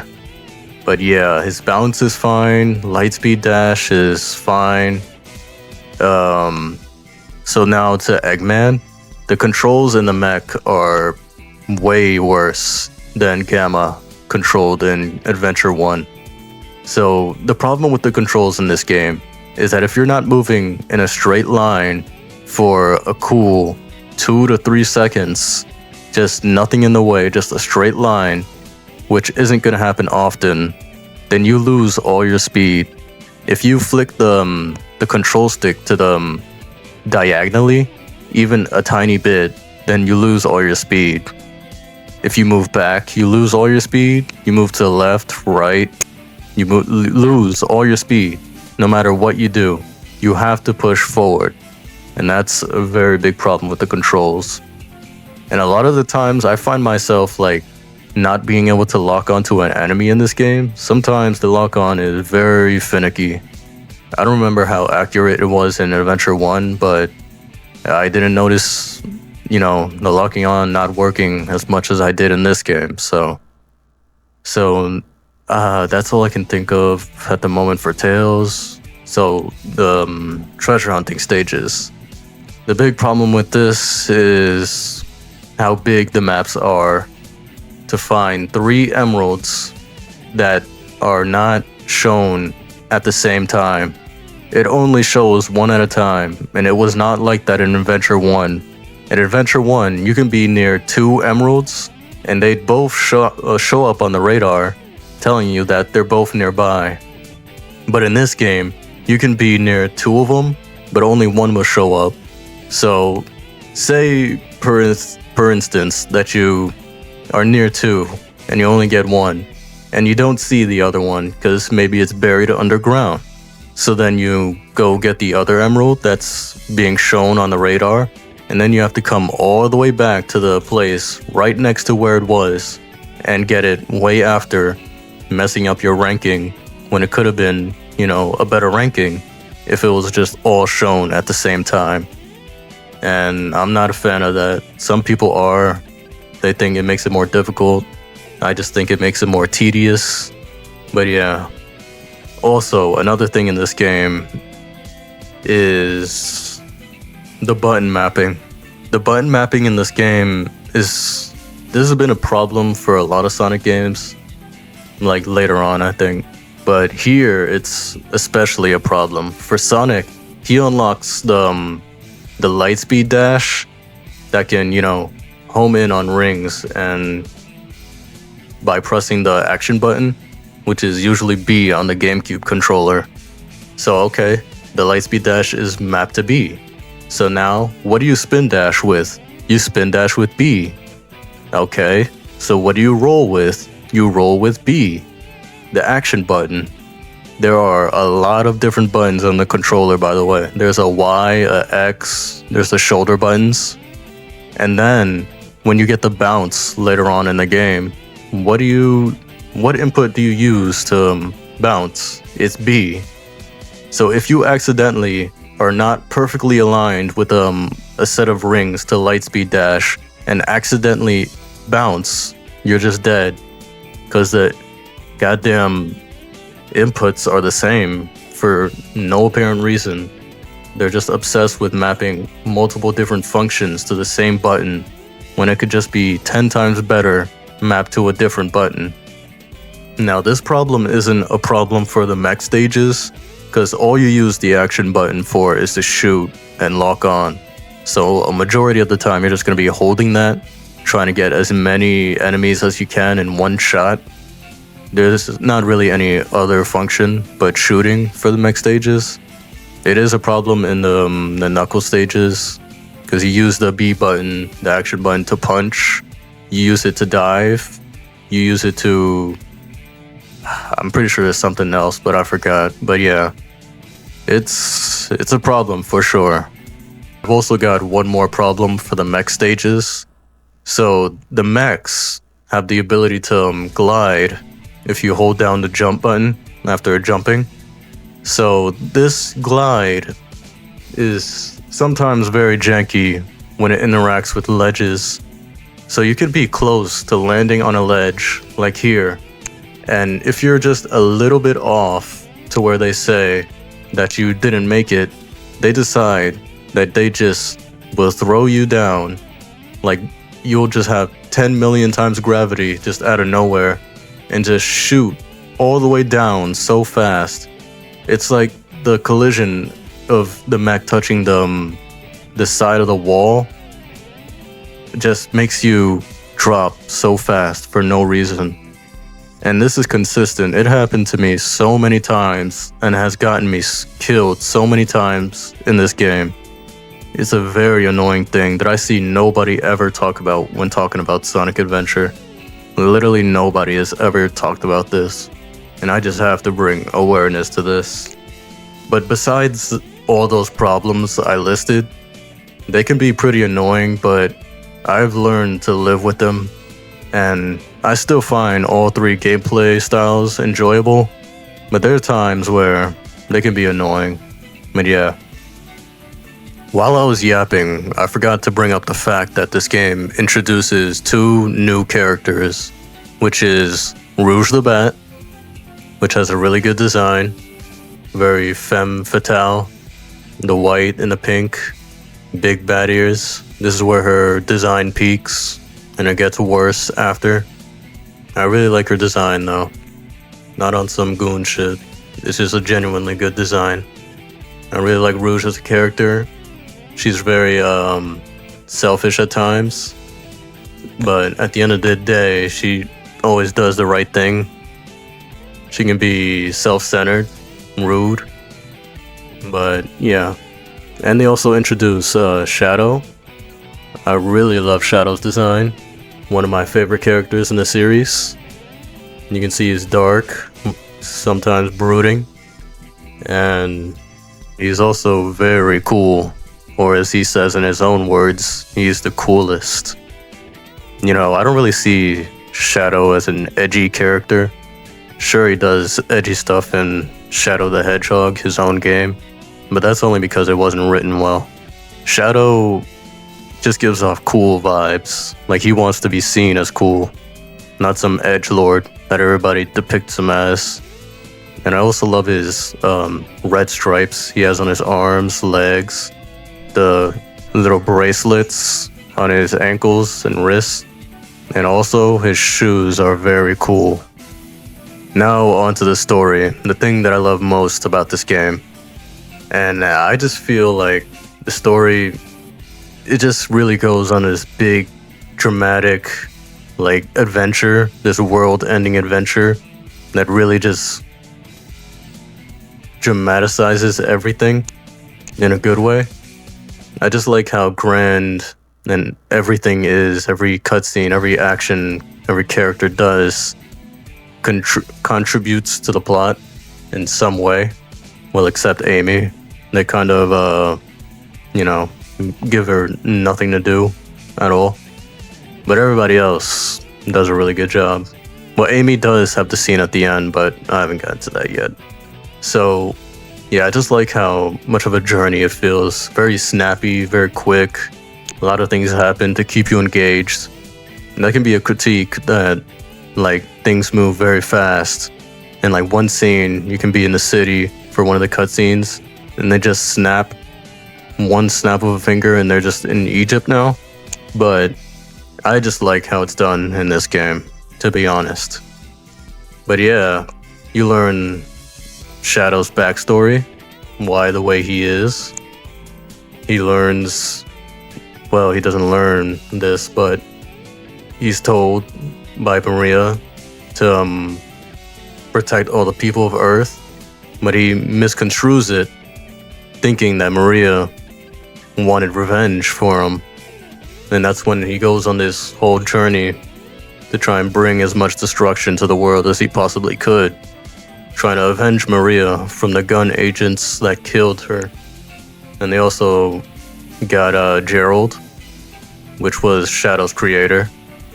He was later gunned down by a firing squad, and he's the whole reason this is all happening to begin with. The creator, and he's the one that hatches the whole plan for the Eclipse Cannon to shoot into the Earth when 7 Chaos Emeralds are inserted into it.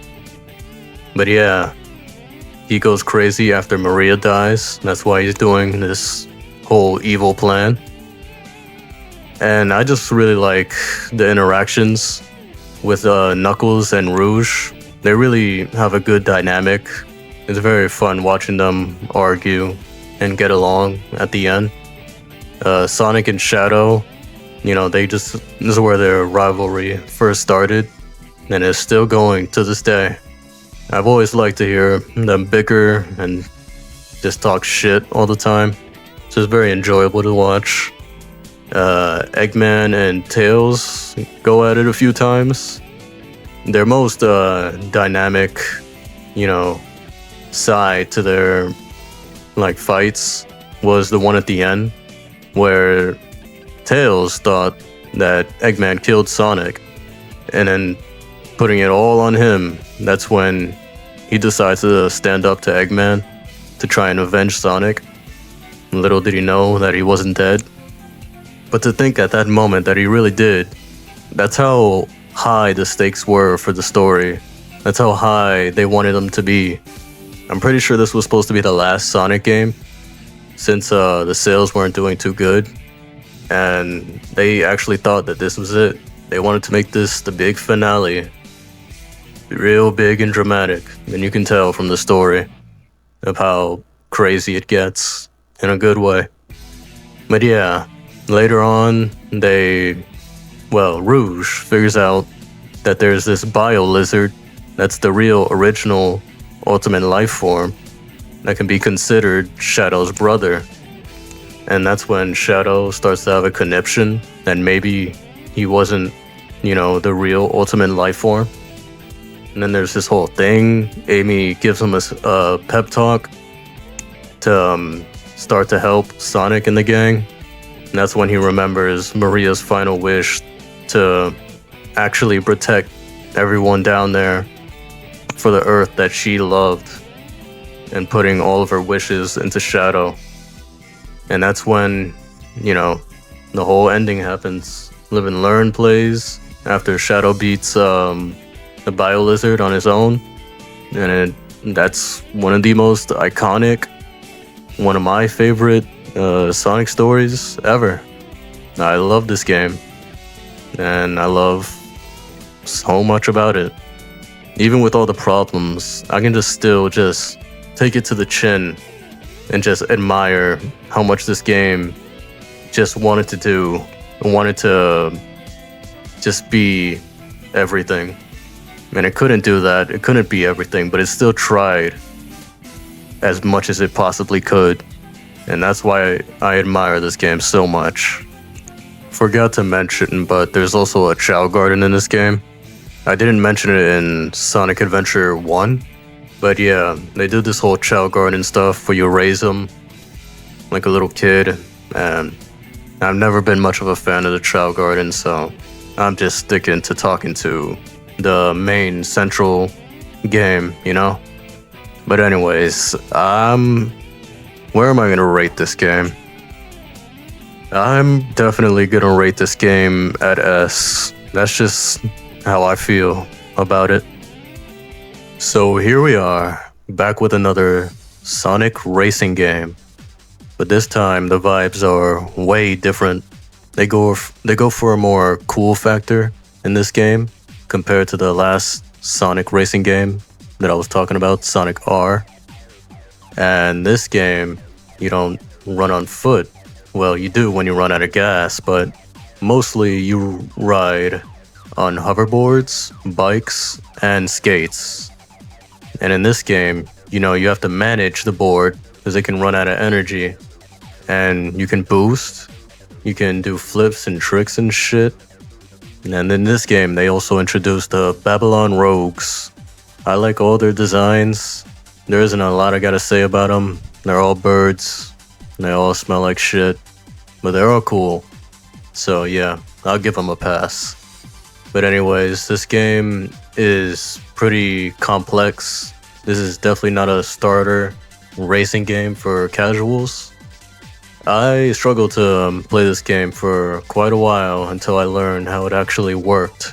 And in this game, a main thing that gets people caught up and not being able to, do good in this game is the trick system. So in this game, when you go off of a ramp after pressing the jump button, the main thing you're gonna want to do is hold the jump button. You can hold it down for a cool 4 seconds, max, before your speed starts to slow down. And you're gonna want to hold that as long as you can, but also maintain a good amount of speed. So somewhere in between 3 seconds of holding it down, and if that's not enough, then hold it for a little longer. Because there are secret paths in this game that require you to get the perfect amount of height to make it to the secret pass. And in this game, you don't just jump off of the board or the ramp at the right time.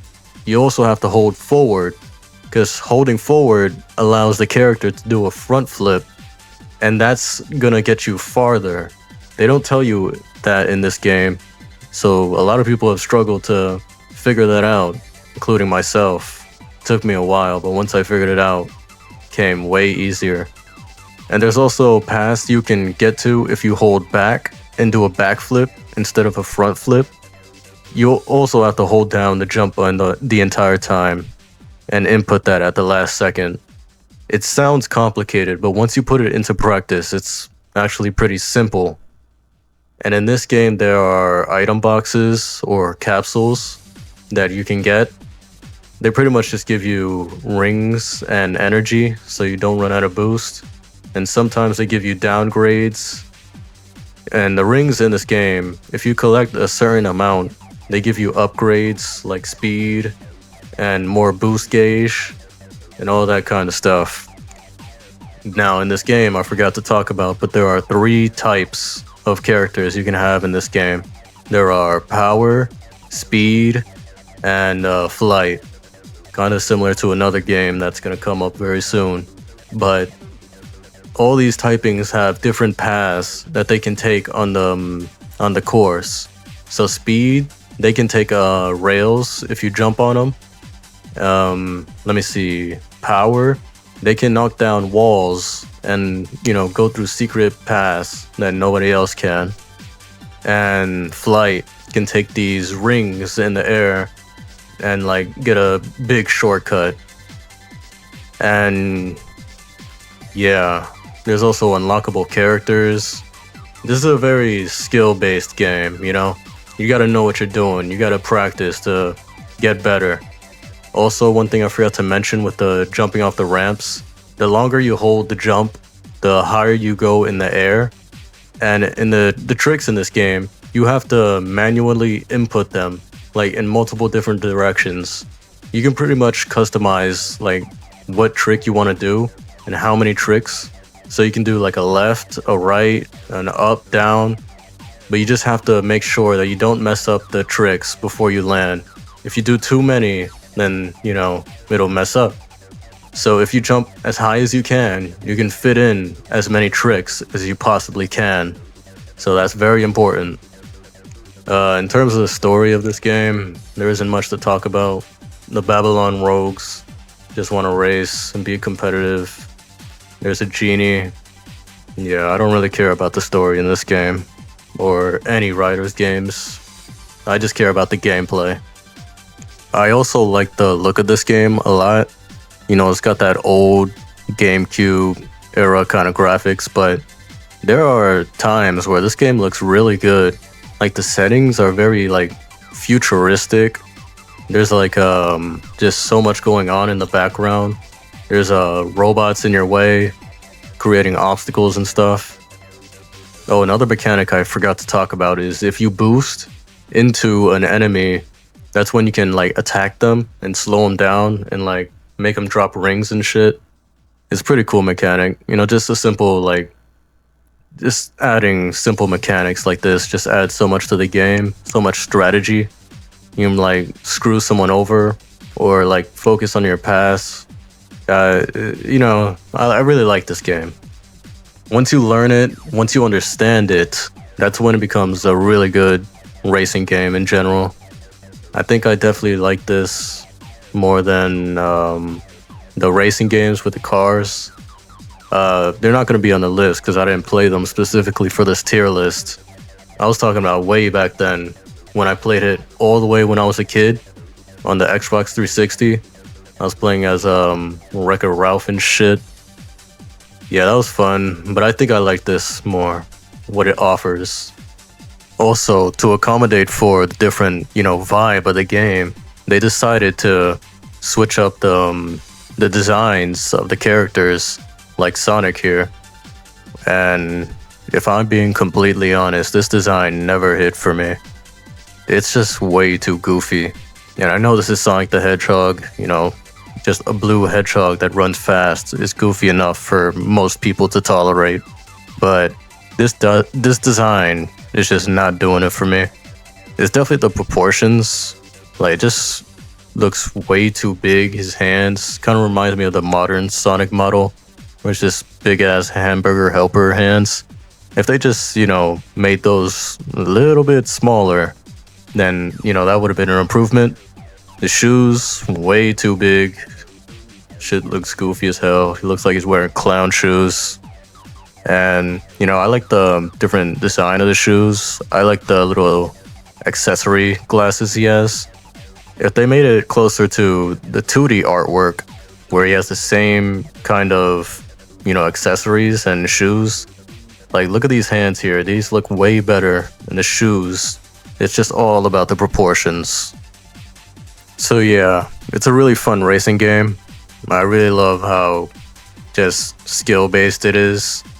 A lot going on, a lot to look out for. You know, I'd definitely smoke anybody in this game. Like, I'm like the best Riders player in the world currently. Like, everybody says it every time. I don't know why. It's just glaze all the time. But anyway, I'm gonna give this game, I think, an A. There's a lot that can be improved, and let's hope they do it with the sequel. I'm gonna go ahead and tell you this right away, but they did not improve in the sequel, like, at all. So in this game, already I'm gonna target one of the main problems with this game, and it's the tricks. In this game, when you go off of a ramp, you don't, you know, hold the jump button down and time like how you're gonna do all the tricks and how many tricks you're gonna do. Nope. They just said, let's take all the skill away and let's only allow you to tap the A button a single time on a ramp. So now instead of holding it down and trying to figure out how many tricks you're gonna do, you're gonna try to time it to the very edge and then tap the button to jump a single time. That's it. So that was butchered right away. This game is also slow as hell. The controls are awful. If you just try to simply move to the left or right, the characters move so slow. Their controls on the hoverboards or bikes or whatever the hell they use, it's so awful.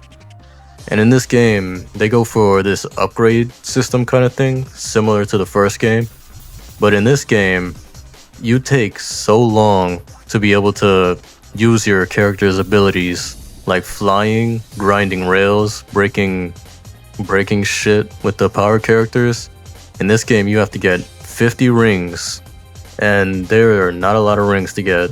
It genuinely feels like you can't do these second abilities, the main abilities in the first game, until like when the second lap is almost done already. It takes so long, and it's just not very fun. What they do introduce in the game is the weird ass gravity mechanic. It's pretty much just a flashy drift that just gets in the way and just slows the game to a halt if the game wasn't slow enough to begin with. And then they have the just flying mechanic where you just fly in the air. You can do this by pressing the triggers, and it can be used to go into little, like these holes, these air tunnels in the air, and you use these to like boost forward while in the air. And while you're doing this little flying air boost thing, you can try to interact with flying objects, and that pushes you forward. I feel like this is the only thing that they thought out in this game. Oh wait, no, there is one other thing they thought out, and that's sometimes when you go off of a ramp and there's a wall on the left or right side, then you can boost in the air, do the little air drift, so it serves as a drift and a little like air stop motion thing, and you just flick the stick to the left or right, and then you can go on the wall and ride on it. You don't get a lot from doing it, you know, maybe to avoid other players or whatever and get rings. It's just an option you can do, so I feel like that's pretty cool. But so far there's been a lot of downgrades, and like those aren't even improvements, those are just new things that they added, and even then they have problems. So, oh, one more thing I can say for sure, well, in a positive light for the game compared to the original, the looks of it are actually like very good. Like, it looks very good in the electronic just factories and shit. Like, all the colors like really just pop. It looks really good for its time, you know. There's like this water level. The water looks good in this level. It just all looks so flashy and shit. But yeah, that's Sonic Riders Zero Gravity. A downgrade in every way but the graphics.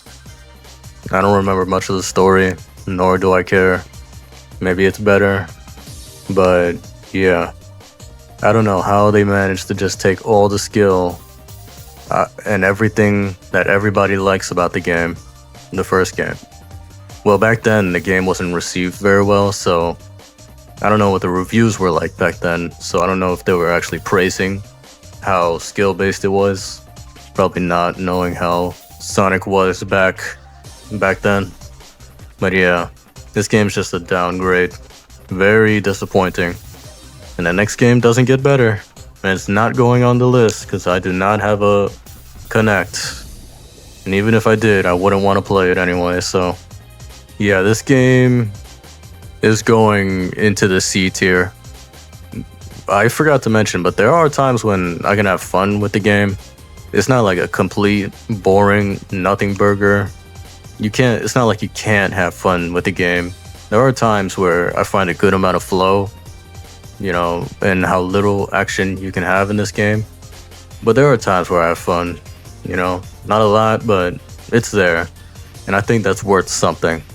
It's not gonna go in D or F, cause it's a downgrade.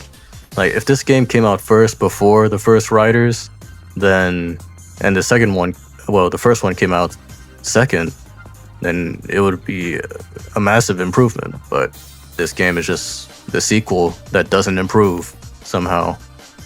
Yeah, so after all that yapping, I'm gonna put it in C tier. Alright, it's time to talk about Sonic Heroes. You know, I actually 100%ed this game. Same with Sonic Adventure 1 and Sonic Adventure 2. Literally done everything, grabbed all the emblems, done everything the game has to offer. If you're wondering, yes, I am a masochist. But let's talk about the story first. So, in the story for Team Sonic, the story starts out with a. I just stuttered. You know what? I'm gonna leave this in. I'm not editing it out. Yep, I'm gonna leave this in. The story starts out with Team Sonic, comprised of Sonic, Tails, and Knuckles. They got a letter from Eggman, which is telling them to come get him, or it's gonna fuck shit up. For some reason, Eggman can make letters that talk. Very ingenious inventions, Eggman. But anyway, Team Rose starts out with Amy, Big, and Cream. They pretty much just, collab after Big's frog got fucking stolen. And Cream's Chow, what was the name? Chocola? Pretty sure that's the new thing here. And they get a picture of this Sonic look-alike. Spoiler alert, it's not actually Sonic. But anyway, Team Dark starts out with Omega guarding Shadow, and Shadow being, alive again, being encapsulated in one of Eggman's bases, and then Rouge coming in to steal some shit. And lastly, Team Chaotix, they just start out by being broke as shit, as they always are, and they get a job from an unidentified person, and they just take it to do some silly shit. This game story is very lighthearted. They aren't going for anything like crazy. Well, that is until the end when they switch it up and do go for that craziness. But I just guess that's the nature of all Sonic stories. Oh, and I also kind of breezed past it, but this game introduces Team Chaotix again. They return from Knuckles Chaotix, which isn't on this list, but it's pretty much just a Knuckles-centric game that has the Team Chaotix, Vector, Charmy, and Espio. And then they come back in this game and get redesigned. Well, Espio was in Sonic, what was it? Sonic the Fighters? But yeah, anyway, they get redesigned. I really like them. All the designs really just touched up on it a little bit. They didn't change a whole bunch, especially when it comes to Espio. They just changed a few things. I just like it all. Vector's chain looks clean. I'll definitely snatch that shit out of his neck though. He ain't doing shit to me though. Espio is a ninja. He's got ninja skills and shit. He's cool as hell. Got a deep ass voice. We got Charmy. He's just an annoying, fat-headed kid that just so happens to be a bee. And Vector is broke and single. Yep, that's him. And someone else is introduced in this game. It's a robot called E102 Gamma. Yeah, that's definitely the robot. Why did I say that? The robot is called Omega, and his whole purpose is to try to destroy Eggman and all of his robots. He's pretty much lashing out because Eggman locked him away, made him so powerful, and he's just served as just a guardian for when Shadow wakes up, and that makes Omega angry and want to kill him now. So yeah, what a nice guy. I really love his design. He's really just bulky and huge. Really cool robot design. Like I said before, the story is very lighthearted, so we're just gonna skip near the end because not much happens in the middle. Teams interact, teams fight for contrived reasons, for the gameplay to actually happen. But yeah, near the end, if you do all the Chaos Emeralds and all that stuff, then you figure out that it wasn't Eggman controlling all the robots and fighting every team in the same day. It was Eggman. Well, no, it was Metal Sonic that shapeshift as Eggman, and his goal was to copy everybody's data to try and get more powerful. And that's when he has this new Neo Metal form. This design is so cool. He has so much aura, bruh. Alright, let me stop glazing though. And then, they fight a little bit, and then he becomes the giant, what was it called? Metal Madness? No, that's the level. I'm just gonna call him Metal Madness though. This design is crazy looking. Turns into this ginormic monster. I just love crazy looking monster creatures like this. It always just looks cool to me. But yeah, Sonic and the team beat him by going super. Well, at least Sonic does, because for some reason they didn't want to give Tails and Knuckles super forms. They're like, yeah, we'll give you Bubbles. That's good enough, I guess. And yeah, they beat him. And then Sonic says the super important line. He says, "We're Sonic Heroes." And then that's the end of the story. But yeah, so now the gameplay of this game. The gameplay of this game is, hit or miss for a lot of people.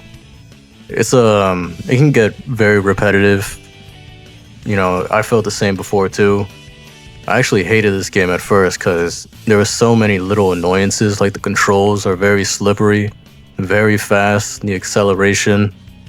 Some of the level design can go on for so long, like Rail Canyon, and the rails can be janky too. If you slightly hold to the left or right and jump, or just jump in general, there's a chance that you'll just get knocked off and die instantly. It's not the most, polished, because the game was rushed, so. But I've learned to enjoy the gameplay. I was forced to when 100%ing it, but I really like the gameplay. I've gotten used to it. I've gotten used to the problems. I know how to deal with them. When on rails, it's safe to use Tails on flight form. Alright, I didn't talk about the gameplay, but, the main gameplay gimmick is the team mechanics. In this game, you can switch from power, speed, and flight. Usually the flight, no. So flight just makes you, give you this big jump that you can do. And you can fly in the air if you hold it for a little bit. Power, you just use the power character. You got extra combat moves. You can do this move in the air, the dunk. And speed type can do tornadoes that you can attach to rails if you level it up. This game has a leveling system. The way to level up is to kill enemies, and there's a chance that they'll drop spheres that are red, blue, or yellow, correlating with the typings. And you'll pretty much get stronger moves. Like Knuckles becomes super strong if you level them up to 3. They get extra explosions and shit for the power type. Speed type, what does speed type get? I'm pretty sure if you get level 3 speed type, then you can homing attack a rail and it'll instantly use the rail instead of having to do the tornado. And Tails gets stronger moves, and yeah, I'm pretty sure that's it. Oh, also for Sonic, for speed type characters, they give you this shitty homing, well not homing attack, but this shitty fucking spin dash. It's like a Temu version of the spin dash. It's really bad because if your allies, which you need to boost you forward, you pretty much hold the B button and wait for your allies to be perfectly aligned, and this can easily be interrupted by terrain or just going too fast in general, and the AI for the allies just messes up very consistently. So you just have to make sure they're behind you. I don't like it that much, but yeah. But yeah, that's how I feel about Sonic Heroes. There's annoying bits in the game, but it's just a fun game. Fun game that I can casually play now that I know how to play it. The special stages in this game are also pretty janky. It's like they didn't fully polish the controls like at all. Like there'd be some times where I just be trying to go in a straight line and it just tapers off in like a different direction for no reason, even though I have no input. The controls are very bad, man. Like if you go on the side of the walls, there'd be times that, like, you'd be trying to go down to avoid some obstacles in the way, but it'll just like stick you to the wall. And if you try to like hold the stick to the right, it'll just keep you there for some reason. And I don't know why. Sometimes when you try to jump off the top, the ceiling, it'll just like stick you there too. It's just very bad controls. These special stages had potential if they were just fixed up a little bit. But yeah, they're just not good. Sometimes they're very easy. Like, sometimes they're just not balanced. I don't know what they were cooking with these special stages, but they're there. And they're not fun. At first, I really hated this game. Like, so much. Like, when you slide off, when you try to attack with Knuckles or any power type character, like, just slightly punching can just fling you off of any side. And I really hated that. But there's actually a solution for that.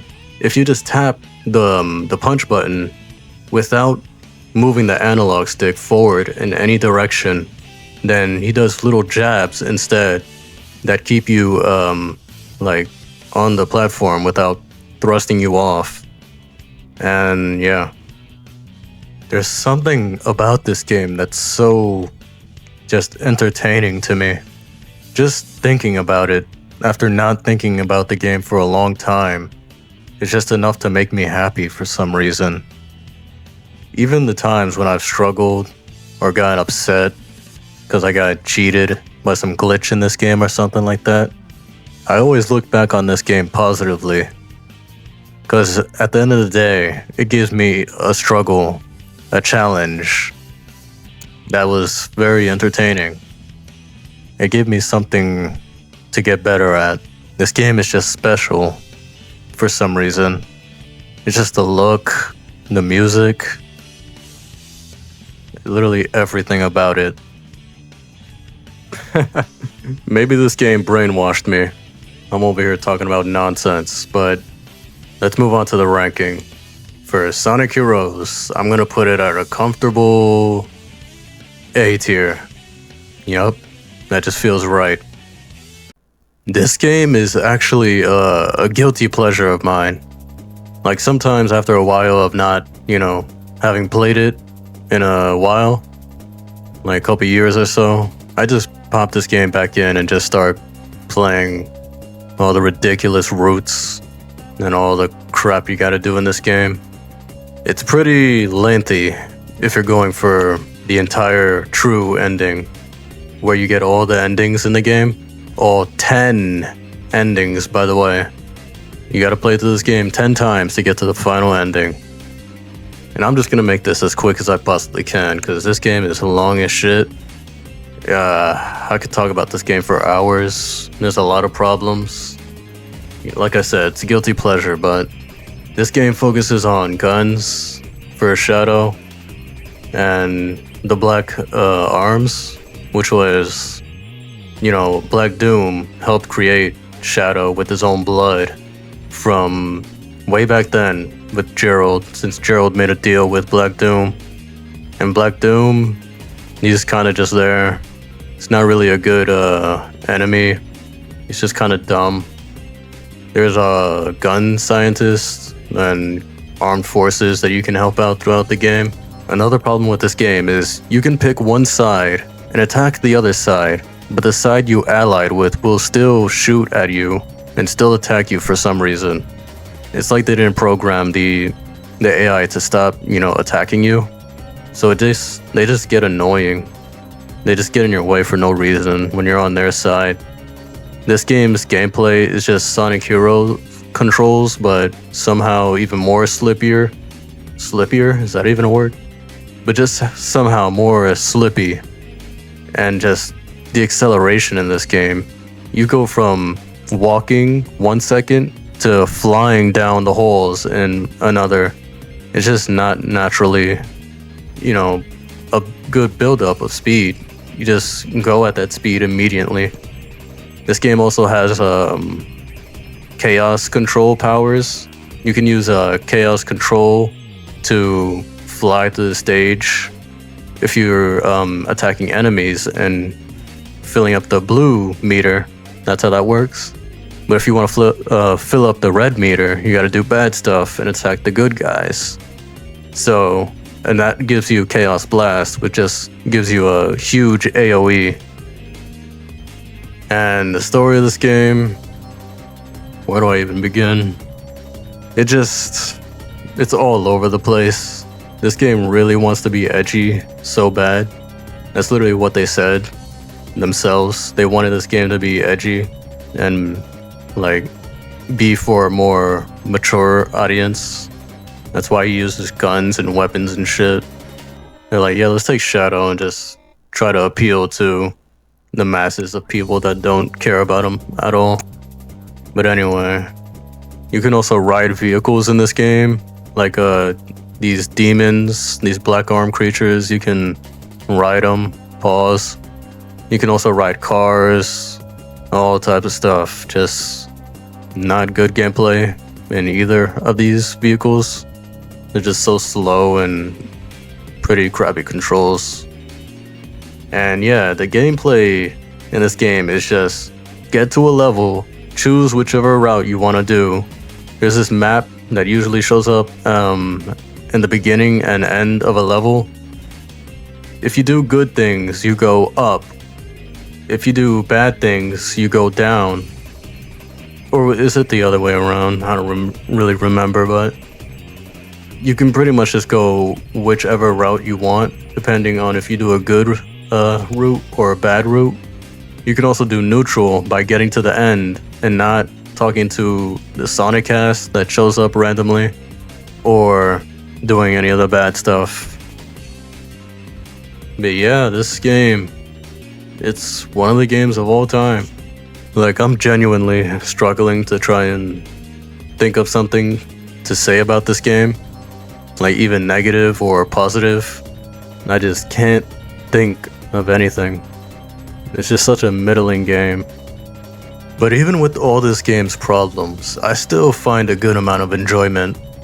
I like to try and maximize my movement with how bad it is. You can get some good movement in this game. Take control of the bad controls. If you know what you're doing, to which I do. I forgot to say, but I unfortunately 100%ed this game. I did everything in this game too. It was one long summer, so can't blame me. I do not have low standards. But, I like objectives. I like completing them, even though some are not fun and even tedious. I just like simple things.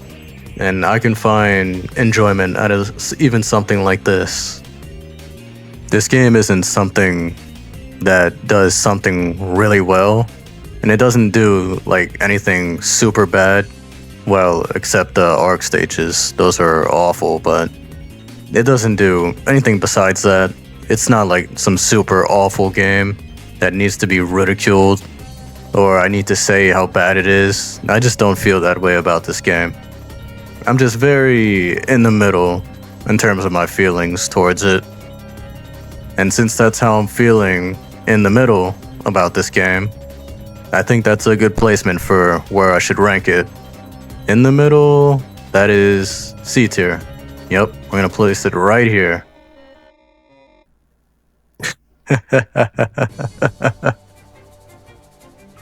For those who don't know why I'm laughing, this game is notorious for being one of the worst games, most buggy, unpolished games of all time.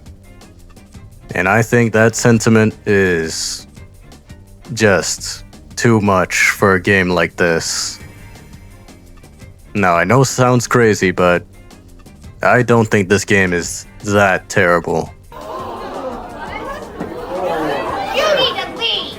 And no, I'm not a 06 apologist. I'm not about to say this game is the greatest of all time. It may look cool now in the background, but this is Project 06 gameplay. It's pretty much a mod that makes the game actually good. I didn't feel like playing the actual game because, you know, I wasn't in the mood to feel bored. And that's just my experience right there, summed up, of all of Sonic 06. Just bored. A lot of people get enjoyment from this game, from Sonic 06. Every time I hear somebody talk about this game, they'll be like, oh, this game is so funny. This game has so many bad glitches. It's so bad. It's so funny to laugh at. And I'm not gonna ostracize you for finding enjoyment in a bad game to laugh at. But I think after, you know, the 5,000th time of seeing the same bad stuff, the charm of how bad it is kind of just washes off, don't you think? I just take the game at face value, at what's here, and what could have been. Oh, and what could have been. People love talking about what this game could have been if finished, using stuff like Project 06 as an example. Literally Potential Man, the game.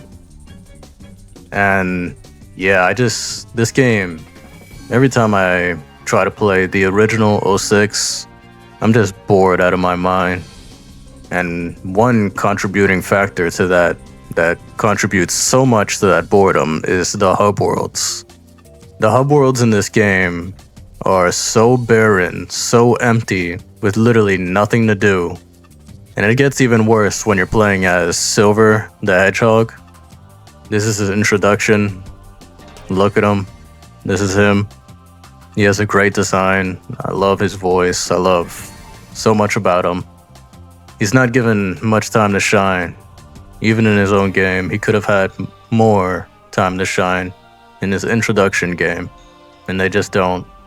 Maybe one day, maybe in 2052, you know, 50 years later, they'll do something with them, but not today. But anyways, this game, the hub worlds are not fun. The controls are awful. Sonic is as slow as a slog. His homie attack is super stiff. It doesn't just arc down. It just goes straight forward. Stiff as hell. His bounce is stiff. He can barely move. Did I say his movement's awful? If I did, I'm just gonna say it again. It's awful. Spin dash is awful. Super stiff. Can barely have any movement. The shoe abilities, the gem shoes, are a unique little thing that they tried to do, but they're broken, just like everything else in this game. And what more is there to say? Well, I gotta go for Shadow's gameplay, of course. Shadow has a boring combat system.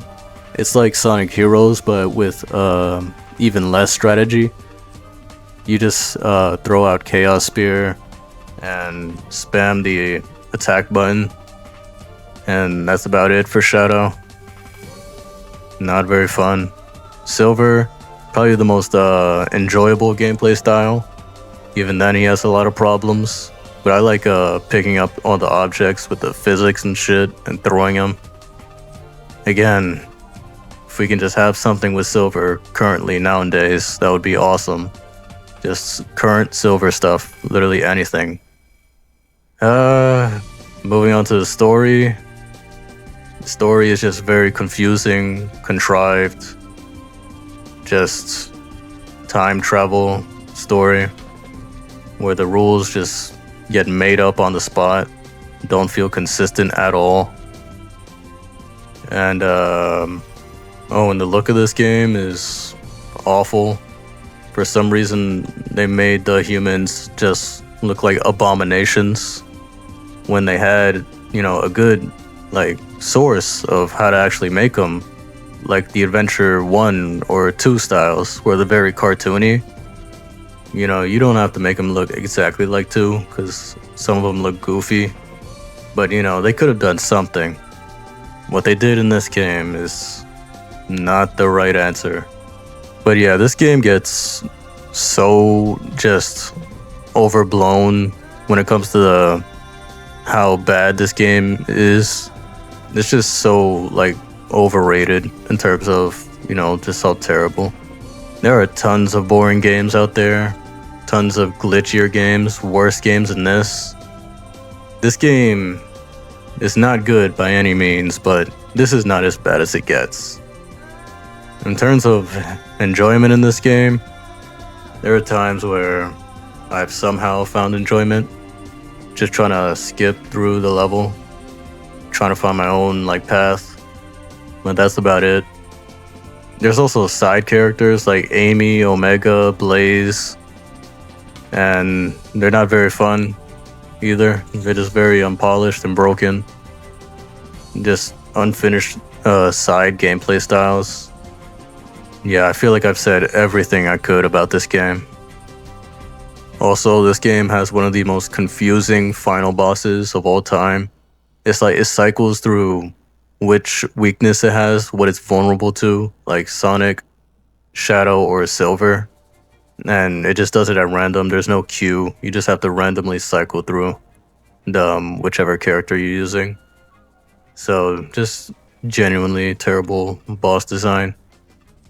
One positive I can say about this game is I like the theming of what the game goes for. The whole past, present, and future. Silver being the future, Sonic being the present, and Shadow being the past. And I feel like that's really good. Like, that really correlates to all three characters very well. Shadow's past, how Sonic likes to live in the present, be free and all that shit. And how Silver is from the future. And they even say the lines in the last boss fight with the fire music. You know what? I'll just play a few voice lines just for you to see how cool this is and how much cooler it would have been if the game was, good. But just listen to this for a second. I'll release you from the chains of your past. I will protect the future. The present day. The here and now that you've stolen. Time to take it back. It's all you, Shadow. Understood. Silver, it's your turn. I'll take care of this. Good luck, Sonic. Okay. A super-dimensional being. This might even be a fair fight. Let's see how long you can keep up that big attitude. The root of all our problems. I will defeat you, Solaris. Time to unleash the ultimate power. All right, it's my turn. Let's have some fun, Solaris. This is the end. Prepare to meet your doom. It just makes me think for a second what could have been on some Potential Man shit. For the rating, I'm going to put it in D tier, not F. That tier is going to be reserved for something very soon. Remember when I said F tier is going to be reserved for a game real soon? Well, here it is. It's this game right here. Sonic and the Secret Rings on the beautiful console called the Wii. This game focuses heavily on motion controls. That's the only way to play this game, and they're awful. I'm just gonna cut to the chase and get directly to the point. This game blows. The motion controls are awful. There's a level up system in this game that makes the controls control better. So they purposefully making controls awful at the start to try and give this fake build up to better controls and leveling up. And it doesn't even help that much. It still controls terribly. And I had Wii Motion Plus to where it makes the motion controls more accurate. It didn't help much at all. Every action in this game just feels so sluggish and delayed.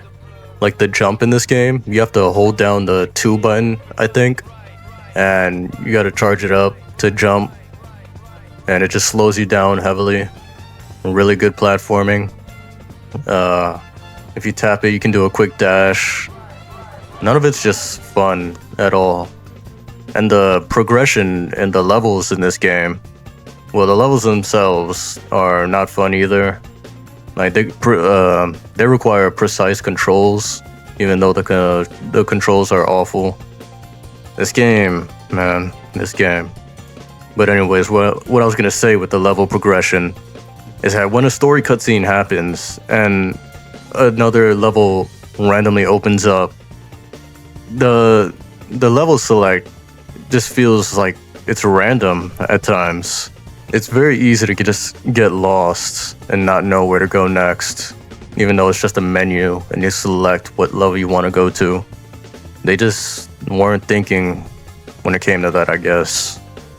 And also, the story in this game is pretty much just Sonic wanting to look cool and insert himself into the Arabian Nights. And some characters show up like Knuckles, Tails, Eggman, playing characters in the story.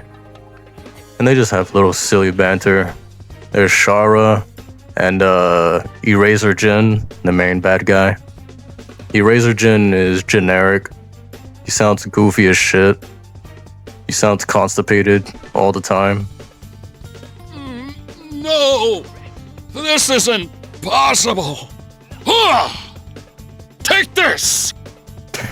That's literally how he sounds the entire game, by the way. This goofy, chopped ass dude with this fucked up hairline, bro. This dude blows. This dude smells like a pack of bologna, man. And Shara's cool. I like her. This game tells its story in this like storybook kind of way, where it looks like it's literally pages out of a book in the cutscenes.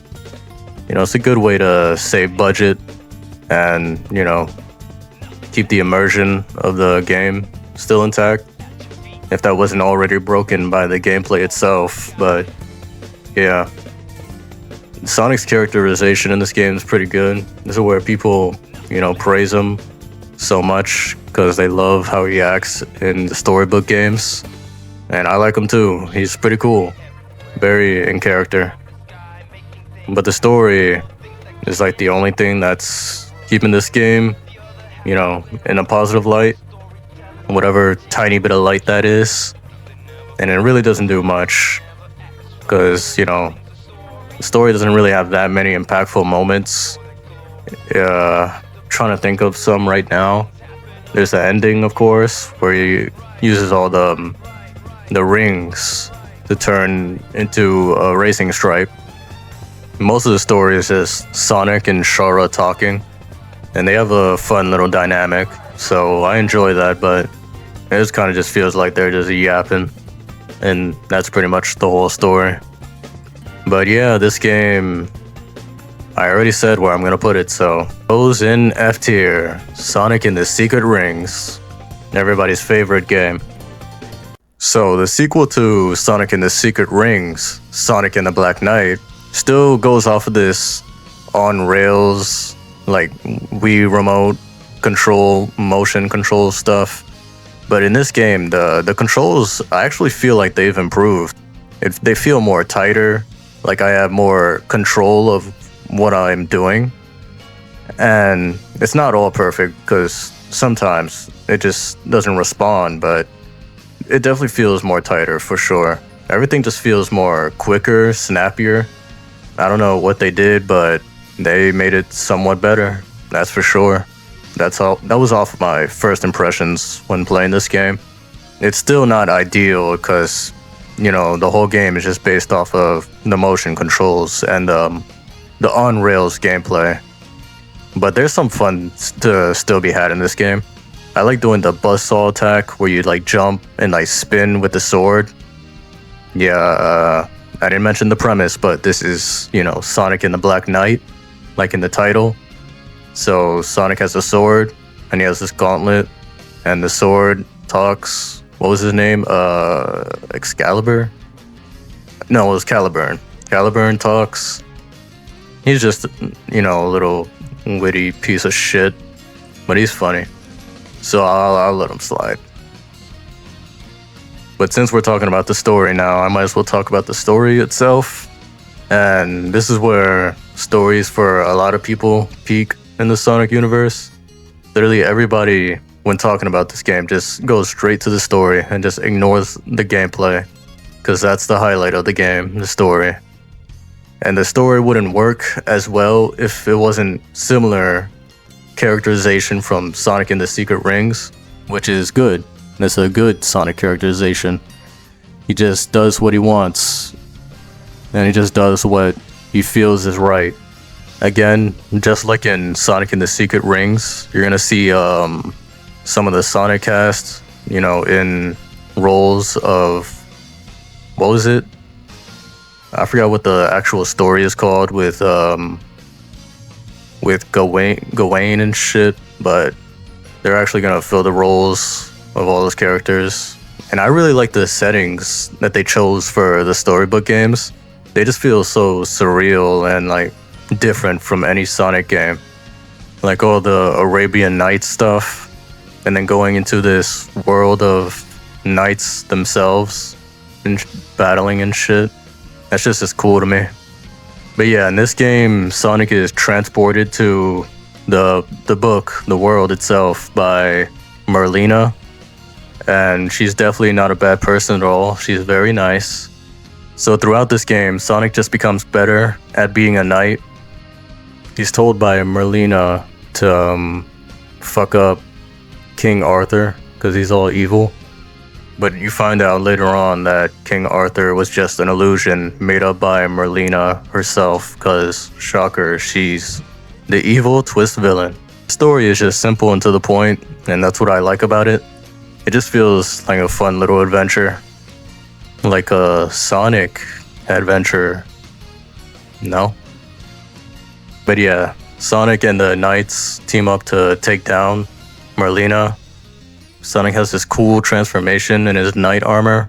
One of the coolest looking just transformations in the whole series. And he gives one of the best Sonic dialogue scenes, just speeches, whatever.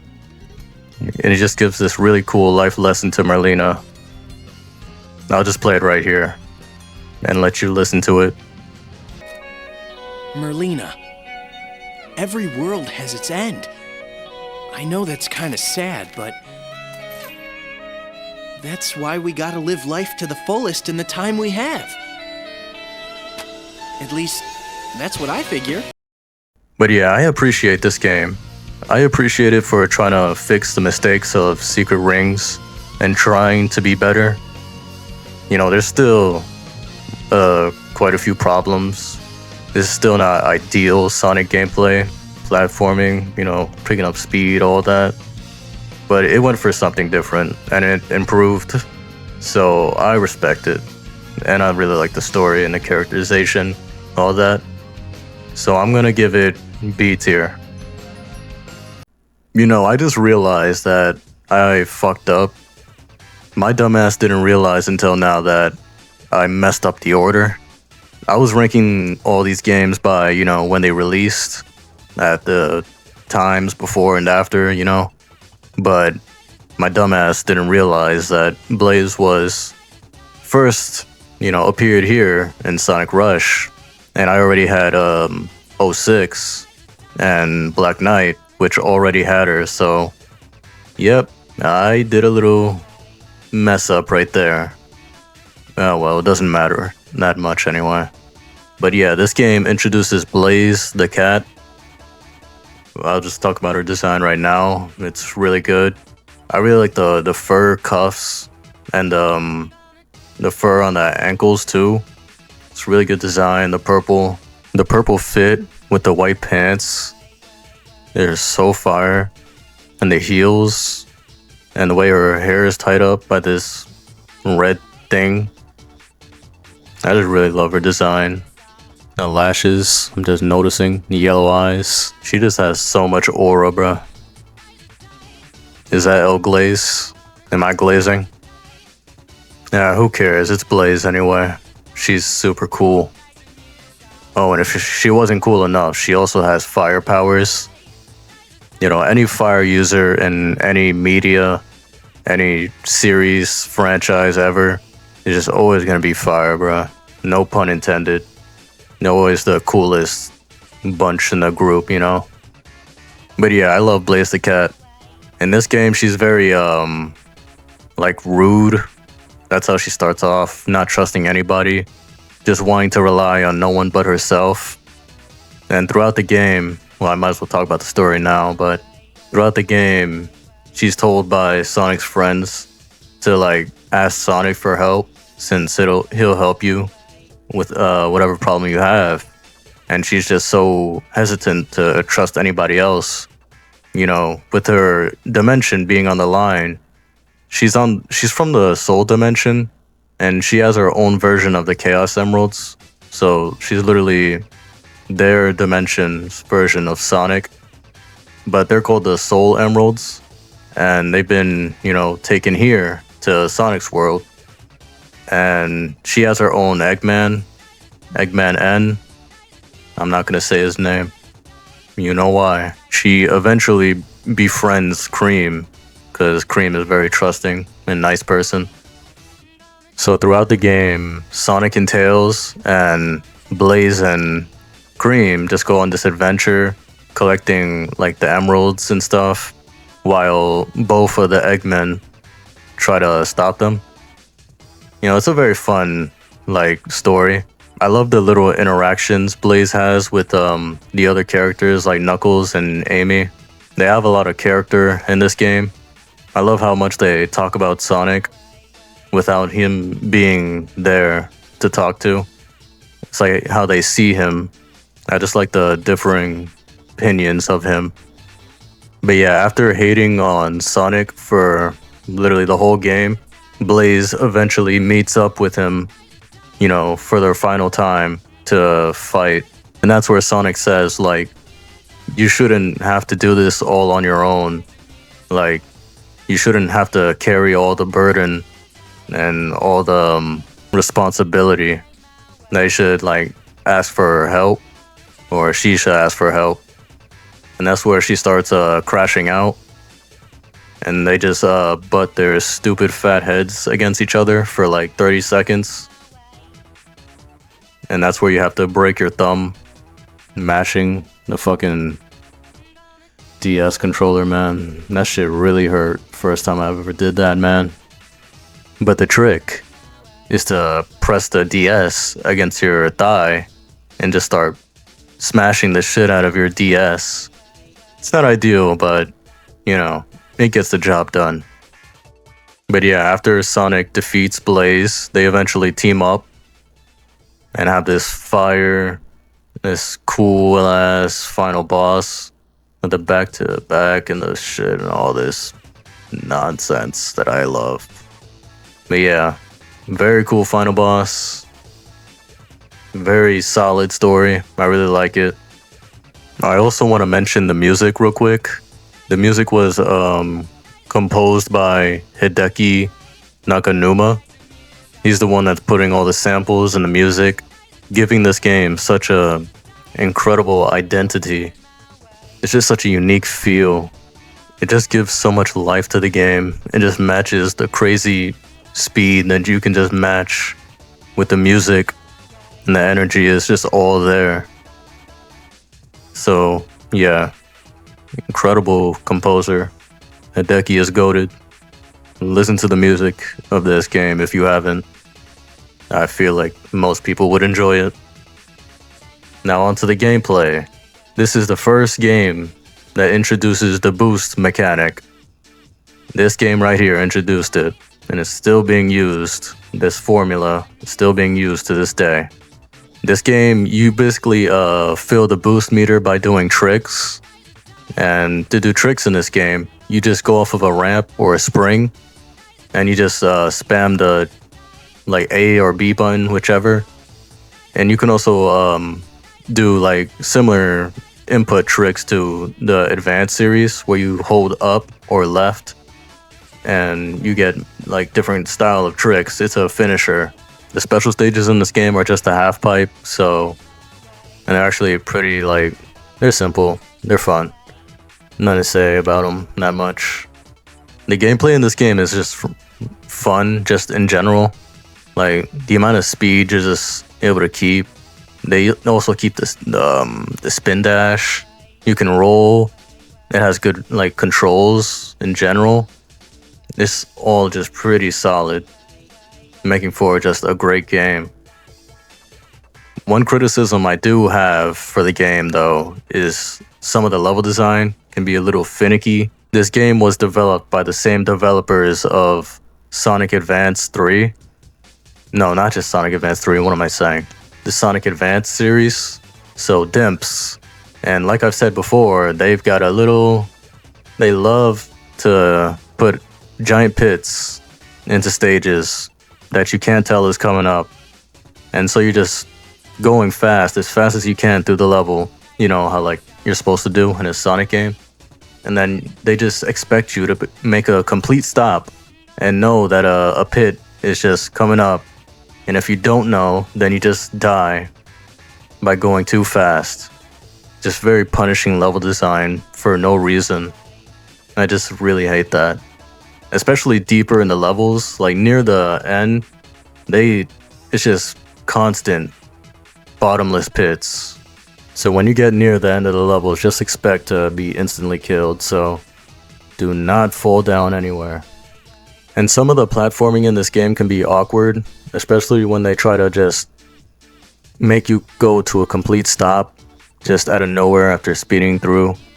Like, I get it, they wanted to incorporate platforming. It shouldn't have just been like boosting forward with no platforming at all, but in this game, especially in the water sections, when you come out of the water after boosting, you maintain all your speed when landing on the platform, so it just shoots you forward, just making it super awkward. It's just awkward to stop and platform in general. But besides from that, it's a really good game.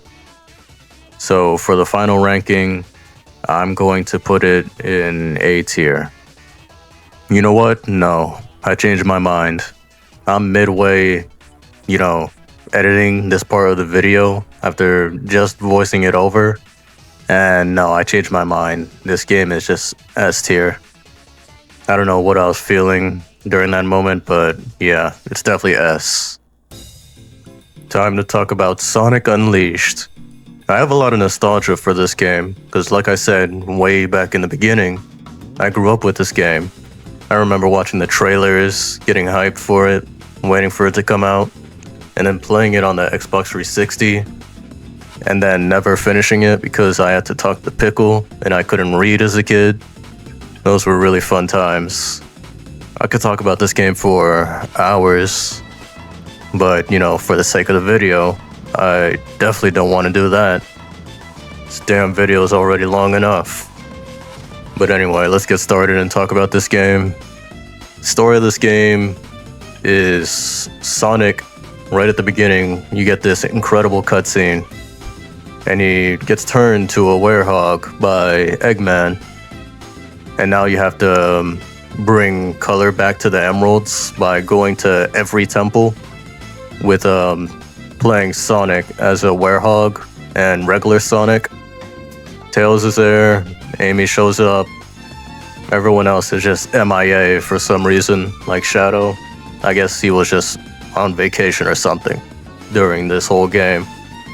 Knuckles, who knows what he's doing? Maybe he's on Angel Island.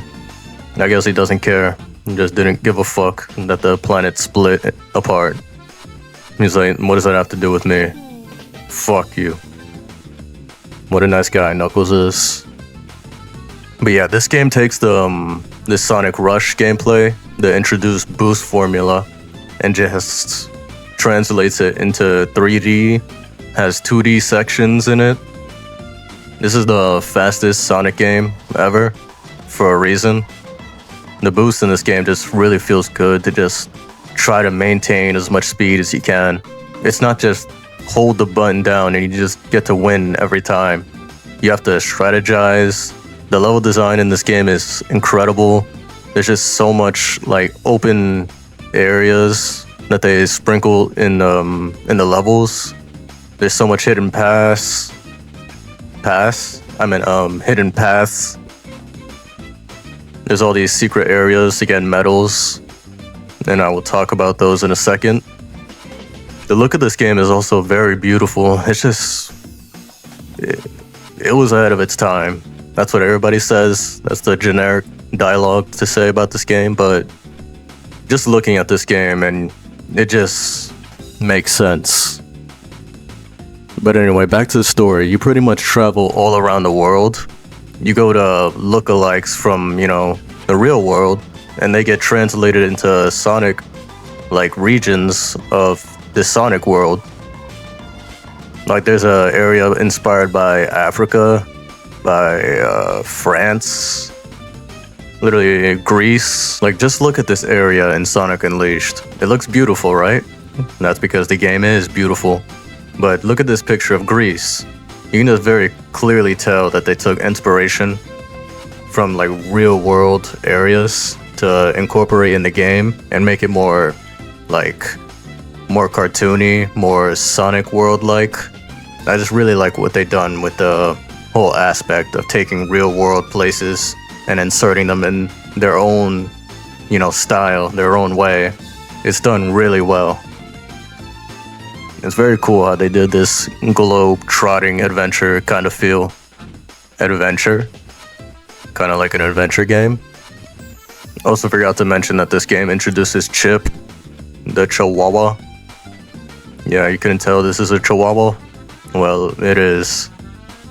He's okay. He doesn't have much to do until the end, where he reveals that he's a god.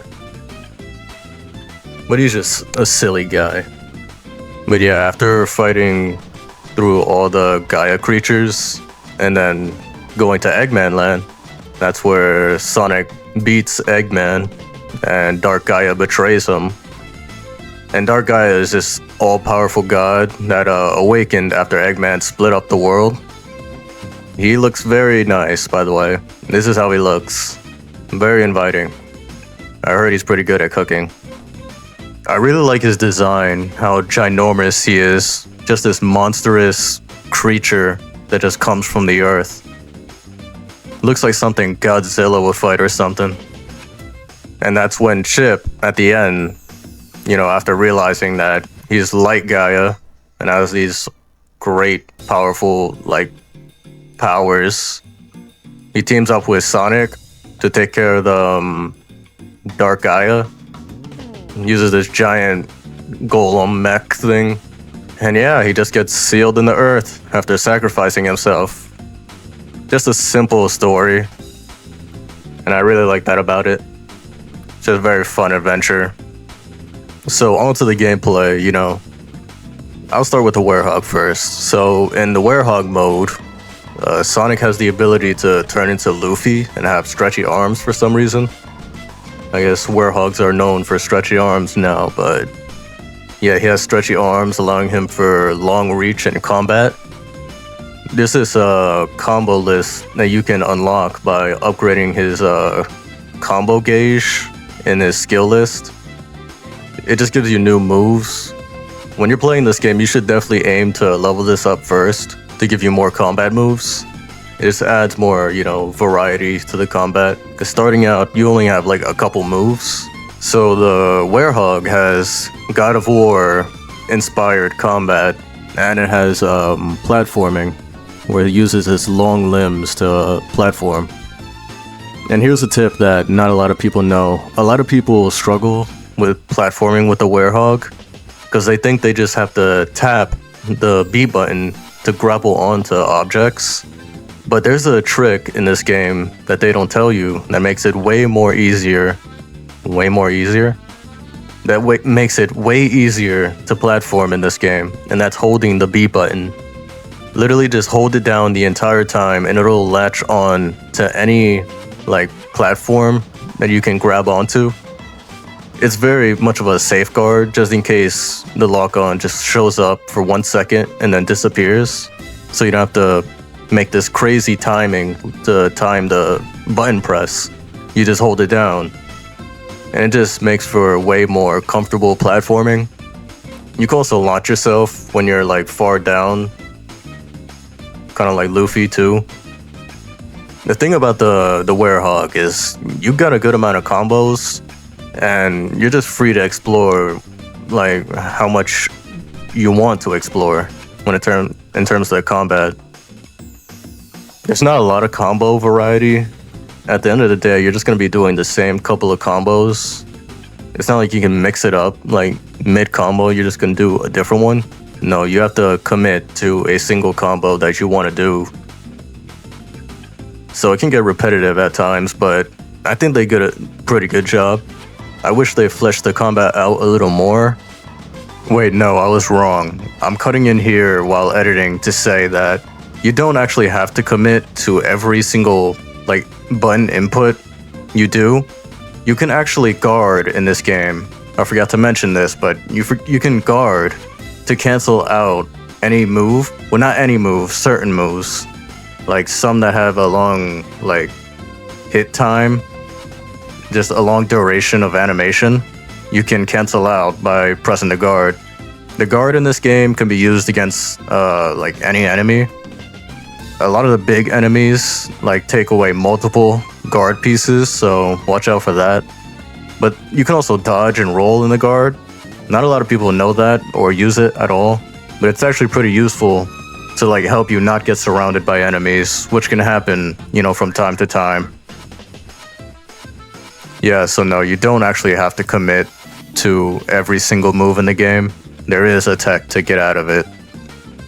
But I enjoy the Werehog stages, even though they can go on for a bit long.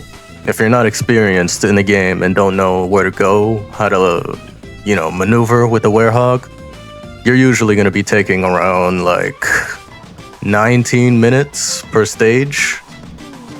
And 19 minutes per stage is kind of crazy, but once you have more experience, I have had a lot of experience with this gameplay style, and I've learned to love it a lot. And the boost formula in this game, regular Sonic, the gameplay style that everybody prefers and loves, is just incredible. They have wall jumping that you unlock later in the game. You can stomp. Like I said, it just feels so fast, so nice, the controls. The platforming can be a little finicky, though. Definitely in 2D as well. Because you'd be going so fast where it's just so easy to slip off of any platform. Especially after using a boost and then a stomp. The boosting after stomping... No, it's the other way around. The stomping after using a boost, an air boost, it just carries all of your speed. So when you want to stomp down on a platform below you, you're going to go a little farther than you want it to go because it carries all your speed. There's a tech to stop where you want to stop. I think it's letting go of the analog stick and stop holding it forward. But it's not consistent. I swear it's not. Unless I'm just doing it wrong. But sometimes it worked, sometimes it didn't. But like I said earlier, when I was a kid, I got stuck on this game, after playing it a few times. And it was always after I unlocked, what was it, Spagonia? In Spagonia, there's a point where you have to talk to Mr. Pickles. That is not his name. What was his name again? Professor Pickle? Yeah, that was his name, Professor Pickle. We have to talk to this long-nosed bitch. But as a kid, I didn't read the text, I just spammed through it because I wanted to get to the gameplay.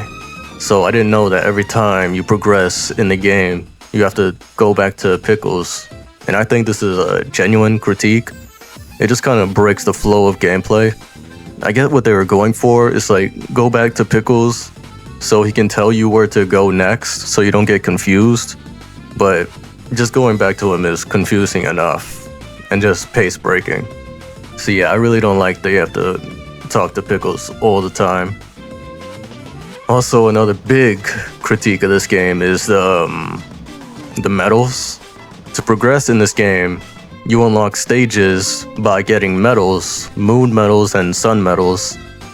And in stages with the Werehog, you get more sun medals, and in stages with regular Sonic, you get the moon medals.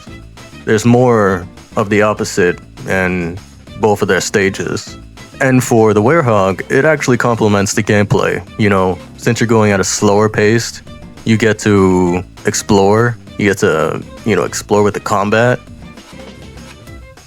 It just complements the gameplay style. But in regular modern Sonic, with, how fast you go, it just doesn't make for good exploration.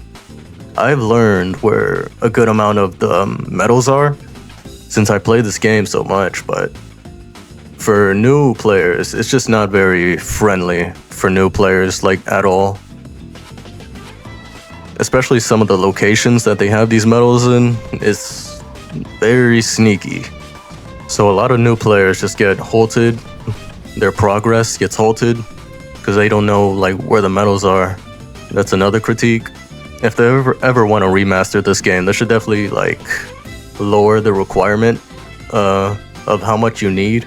Because near Adabat, you need, like, a good amount. I think you need, like, 150, somewhere around there, for Adabat. But besides those critiques, I can't think of much more. The combat can be repetitive. The platforming can be finicky. The medals, definitely a problem. Talking to Professor Pickle, definitely not ideal. But besides those, this game is just so great, man. I love this game so much. And I have so much nostalgia for the game. I grew up with this game. Yeah, this is definitely S tier for me. I loved this game back then, before it was popular to like it. So, and I still like it now. And it's going in S tier.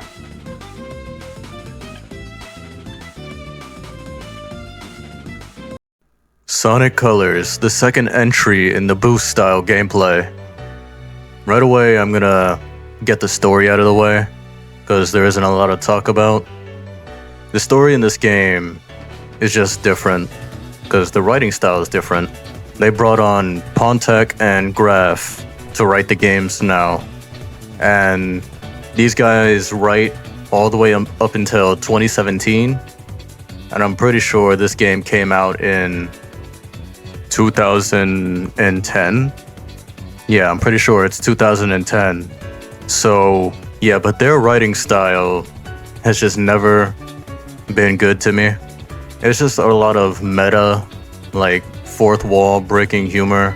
Well, not a lot of fourth wall breaking humor, but just more like meta. Just doesn't take itself super seriously until the end, where they try to artificially have like this story and drama. It's like, no, you didn't build this up, you didn't earn this. So to have these story beats near the end, while you were just cracking jokes all throughout the story, I just don't feel anything at all. When you try to take the story seriously, a little too late. Sonic in this game just feels like a cocky asshole. Eggman is just an idiot. Tails is a brat. This game takes place in space, by the way. They go to these different planets with the Wisp that they introduced in this game, and they don't know how to let go of. They're still using to this day. Wisp are aliens that can give you powers if you like assimilate with them. Like some Wisp give you like boost for your boost gauge, and some Wisp like make you into this laser that zaps forward. Some make you into a stupid block. Some make you into this purple hungry demon. They all have their different abilities. I wish it would have stayed in this game to make this game more unique, but they try to incorporate the Wisp into every other game that's not Colors, so they kind of just lost their uniqueness. But yeah, the writing in this game is just a Saturday morning cartoon. They just take things way less serious. That's why the story just never left an impression on me. Even to this day, I just never really care. But yeah, the gameplay, like I said before, they take the boost formula from Sonic Unleashed. But this time, it's not the same, because this game is an exclusive on the Wii. So it doesn't have the hardware to, be as fast as Sonic Unleashed. They tried to, like, make it as fast as Unleashed. Kind of similar to Sonic Unleashed on the Wii. It's a downgraded, watered down version of the HD version on 360 and the PS3. The hardware is just so limited that they're just forced to like slow things down. And they slow things down a lot, because in this game, most of the gameplay is 2D.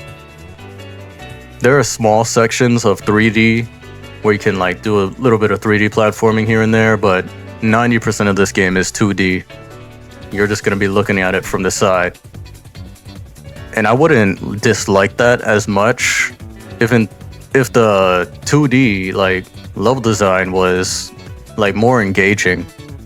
A lot of the time the platforming, level design when it's the 2D versions is just not that engaging. It's just a floaty jump, super floaty jump in this game that you have. They introduced a double jump in this game, so you can jump twice to try and fix yourself more when platforming. It's there, I like it. A lot of the level design in this game is just very blocky. The most fun I get out of this game is when using the Wisp, but that's circumstantial, because half of the Wisp in this game are so booty and ass. Like the block Wisp just makes you into a block and destroys blocks. Very exciting, right? And the rocket Wisp just shoots you up in the air, and then you get out of the rocket and then fall down. Very engaging. The hover Wisp just makes you hover, and you can lightspeed dash. They took that out of his base moveset, so you can't do that anymore. You can only do it in the hover. And that's like okay at best. It's alright. The laser Wisp is actually good. It's like you can bounce off of walls, you can like make a quick dash, take care of a few enemies in a row. I like it. Frenzy is pretty fun. I'm trying to see if there's any more. I forgot. Spike. Spike just gives you the spin dash back. It's like they're taking elements away from his Sonic's base moveset and giving it to the Wisp to try and give you like added on moves. It's very odd how they do that, but Spike's pretty fun. You can attach the walls with your spikes and spin dash. You can go pretty fast with Spike. Oh, and Drill. Drill can be used in water and to drill like underneath the ground. Drill is alright. You just drill. Kind of just gets repetitive. Like this game to me is solid. There's nothing like awful about the game. There's nothing that makes it better than Unleashed though. It's a complete downgrade to me when it comes to Unleashed. And then you compare it to this game that comes after. I get it's limited hardware from being a Wii exclusive, but I feel like they could have done more. So with how I'm feeling on the game, I'll put it in, I think a good spot for it would be B tier. I don't feel like it's mid.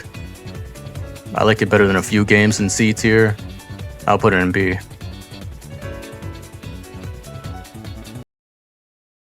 Before I talk about any gameplay of this game that's coming up right here, I want to talk about how the quality and like the frame rate is super bad.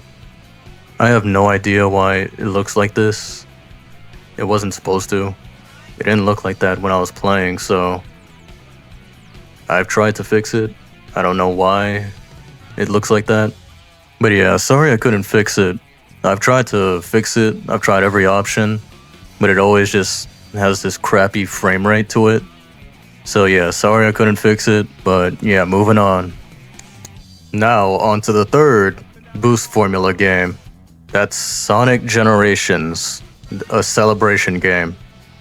This game was made to celebrate the 20th anniversary of, the franchise, Sonic. And they didn't take cues from Sonic Colors' gameplay. Now that this is not a Wii exclusive and is on like PS3, PC, Xbox 360 at the time, they can actually make the character move fast and in 3D too, with some 2D sections sprinkled in there. But This game is Sonic Unleashed, you know, coded. It's Sonic Unleashed perfected. Well, hold on now. That actually isn't. I remembered quite a few problems, like in terms of Sonic's base moveset. Like, for instance, Sonic's lightspeed dash, like pressing the Y button and you like dash into the rings, is very specific in this game. There's only a few specific circumstances that it can be used, and that's when a trail of rings is glowing like really bright. It just indicates that you can lightspeed dash them, and that's the only time you can do it. In Sonic Unleashed, you can do it for any rings, any set of rings in the entire game, but here it's only limited to a specific amount of rings that they place, and I don't like that they limited that. It just gives more freedom to the character control. Like, just the option to do that is, good enough. And the same thing can be said for the wall jump. The wall jumping in this game, it's also very specific. You can't wall jump off of any wall like in Sonic Unleashed. You have to use these specific pads, these black and red pads that are on a few walls. Again, I really don't like that. But in this game, a problem with Sonic Unleashed that people had, that I didn't, was the homing attack being mapped to the boost button. So you can accidentally like boost in the air and like get launched into a pit and die if it doesn't lock on to whatever you want it to lock on to. I've never really had that problem in Sonic Unleashed, but to a lot of people, they've had that problem. And in this game, they changed the mapping of the button to the jump button. So yeah, I'm sure a lot of people are happy about that. With Sonic Generations itself, the game doesn't have much story to tell. It's pretty much just a celebration game. It's like the dialogue is like, oh, we've been here before. I wonder why it feels so similar. And that's pretty much all you're gonna get. It's still the same writers as from Colors, so you're gonna get a few like quirky dialogue and all that, but the story in this game can be excused. It could have been way better, but it's not a loss. It's just a celebration game. The main thing everybody cares about is the gameplay. And in this game, you can actually play as modern Sonic, the boost formula to which I described, and classic Sonic. Now I want to finish talking about the boost formula in this game. It's pretty much just similar to, Unleashed. The controls are a little more tighter. They were a tiny bit stiff in Unleashed. They changed the drift too. I forgot to mention in Unleashed, but the drift can be a pretty big problem for a lot of people. I learned how it works, how to, boost with the drift and without it, because times you're gonna need to stop boosting to get a more tighter turn. It's very I don't know, you just gotta learn how it works. But in this game, it's more easier to drift. You won't be getting any problems like in Unleashed. He drifts with the spin dash instead of sticking out his arm to try and balance where he wants to go. And yeah, the level design in this game is as good as in Sonic Unleashed, and sometimes better. Except for level design in Planet Wisp just takes a nosedive. It's just a whole bunch of waiting and waiting for platforms. The first section is promising, and then it just gets to the next section where it just spams the same one wisp, and it's just not that fun. It kind of reminds me a lot of Sonic 1's platforming in that one level, Marble Zone, where you're just waiting for platforms. It's kind of similar to that, which is not a good thing. But besides that level, everything else, every other level is good. Now, in terms of classic Sonic's gameplay, they decided to bring classic Sonic. It's a celebration. They wanted to show how far and the differences of the gameplay styles. to which Sonic's gameplay has developed to this new boost formula, and then compare it to the classics, like the 2D games. And I think they did a pretty good job emulating how it controls in like the classic games. It's definitely not the same. The rolling, there's like barely any rolling at all. The spin dash is 10 times more powerful than any spin dash in any classic game. You just go zooming as soon as you press that spin dash button. And when you're jumping, the jump can feel like a little weird. It's like the air control when you're jumping with classic Sonic. It's just very awkward for some reason. Never been a fan of the jump of classic. But they did a pretty good job. I enjoy it. I definitely prefer modern. I'm sure everyone else does too, but they did a pretty good job. It's fun. But yeah, I love this game. It's close in quality to Unleash in most areas, but I think all around I prefer Unleashed. They're still the same like tier of game, like at the very top. So spoiler alert, it's going in S tier, but yeah, I like Unleashed better. Sorry all the Sonic Generation fans. Before I talk about Sonic Lost World, I wanted to talk about how I was listening to some of the songs in Sonic Lost World, and the cover, the picture of the thumbnail had this image of Sonic here. And I just couldn't stop laughing because of how fucking stupid he looks. If you look closer at his right eye, it's like way lower and not even close to this eye on the left. It's like he has a droopy eye or something. Looks like he got hit on the fucking head with a hammer. I don't know, I just thought it was funny. This game has a really good OST, by the way. You should definitely listen to it on your own time if you've never heard the OST of this game before. But that's enough yapping. We have to talk about everybody's favorite Sonic game, Sonic Lost World. This game is so good, man. I'm being sarcastic. This game is like mid. Yeah, I'm already spoiling where I'm gonna put it, but that's just how I think of this game. They really said, let's take the new formula that a lot of people are liking, the boost formula, and let's just put it in the trash. In this game, there's no boosting, even though that was the consistent gameplay style in the last 3 games. They just took that away, and now you have to hold the trigger to run. So you have a run button now as Sonic the Hedgehog. Never done before. To gain speed, you either had to use the boost and maintain speed by being skilled and knowing the level, or you had to maintain speed with spin dashing, running constantly without hitting an object.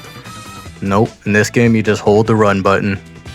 You do have a spin dash in this game, and that's actually the best part of the game, because everything else is lackluster and underdeveloped, like the parkour in this game. The parkour is just there.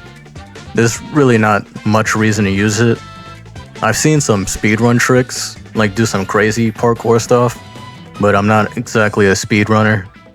And I've never had any interest to get better at parkouring, because it's just not that entertaining to me. So I just use it for a standard, generic platforming that they designed, and it's just boring. You build up no speed. The controls they're like okay, there's nothing too wrong with them. You can do this kick move right here. It's just like to use it against specific enemies. It's just there to fill up, to try and spice things up, make things different. It doesn't do much. Everybody compares this game to something like a Mario Galaxy, like it's a ripoff. And I agree for the aesthetic, but not for like going to otherworldly planets and stuff like that. That was done before, and some people have made that comparison thinking that that's like a copy of Mario. What I do think is a bit, copy-ish is the aesthetic in this game. It just tries to go for this colorful like shapes and just simple geometry. Like I don't know what much more to say. When I look at this game, I just see like Mario style aesthetic.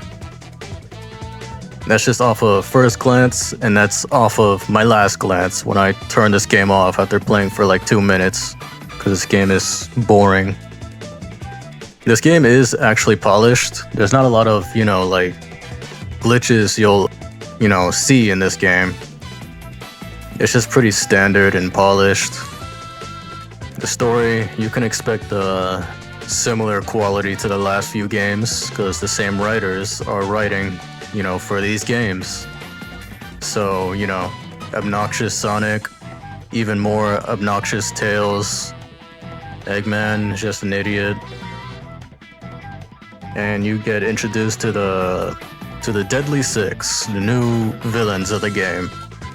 And they're all boring, generic, nothing burger of an enemy group. Not a single one of them is interesting. There's just the fat one, the girl, the old guy, the emo guy, and the generic tough leader guy. I literally described all their personalities. That's literally all they are. One positive I'll give this game, even though it's very much inspired by Mario, like you can just tell by the aesthetic. But the game actually looks pretty good. It looks very cartoony, very colorful. If this colorful, just clean look to the game was used for a more unique environment, then I feel like I would be up on this game like 10 times. I'd like it better, but no. I've talked about the gameplay, the story. Yep, we're gonna wrap this up here. I don't want to talk about this game any longer. I'm putting it right in the middle, C tier. Sonic Boom Rise of Lyric. I love this game. This game is so good. Nobody understands how good this game is.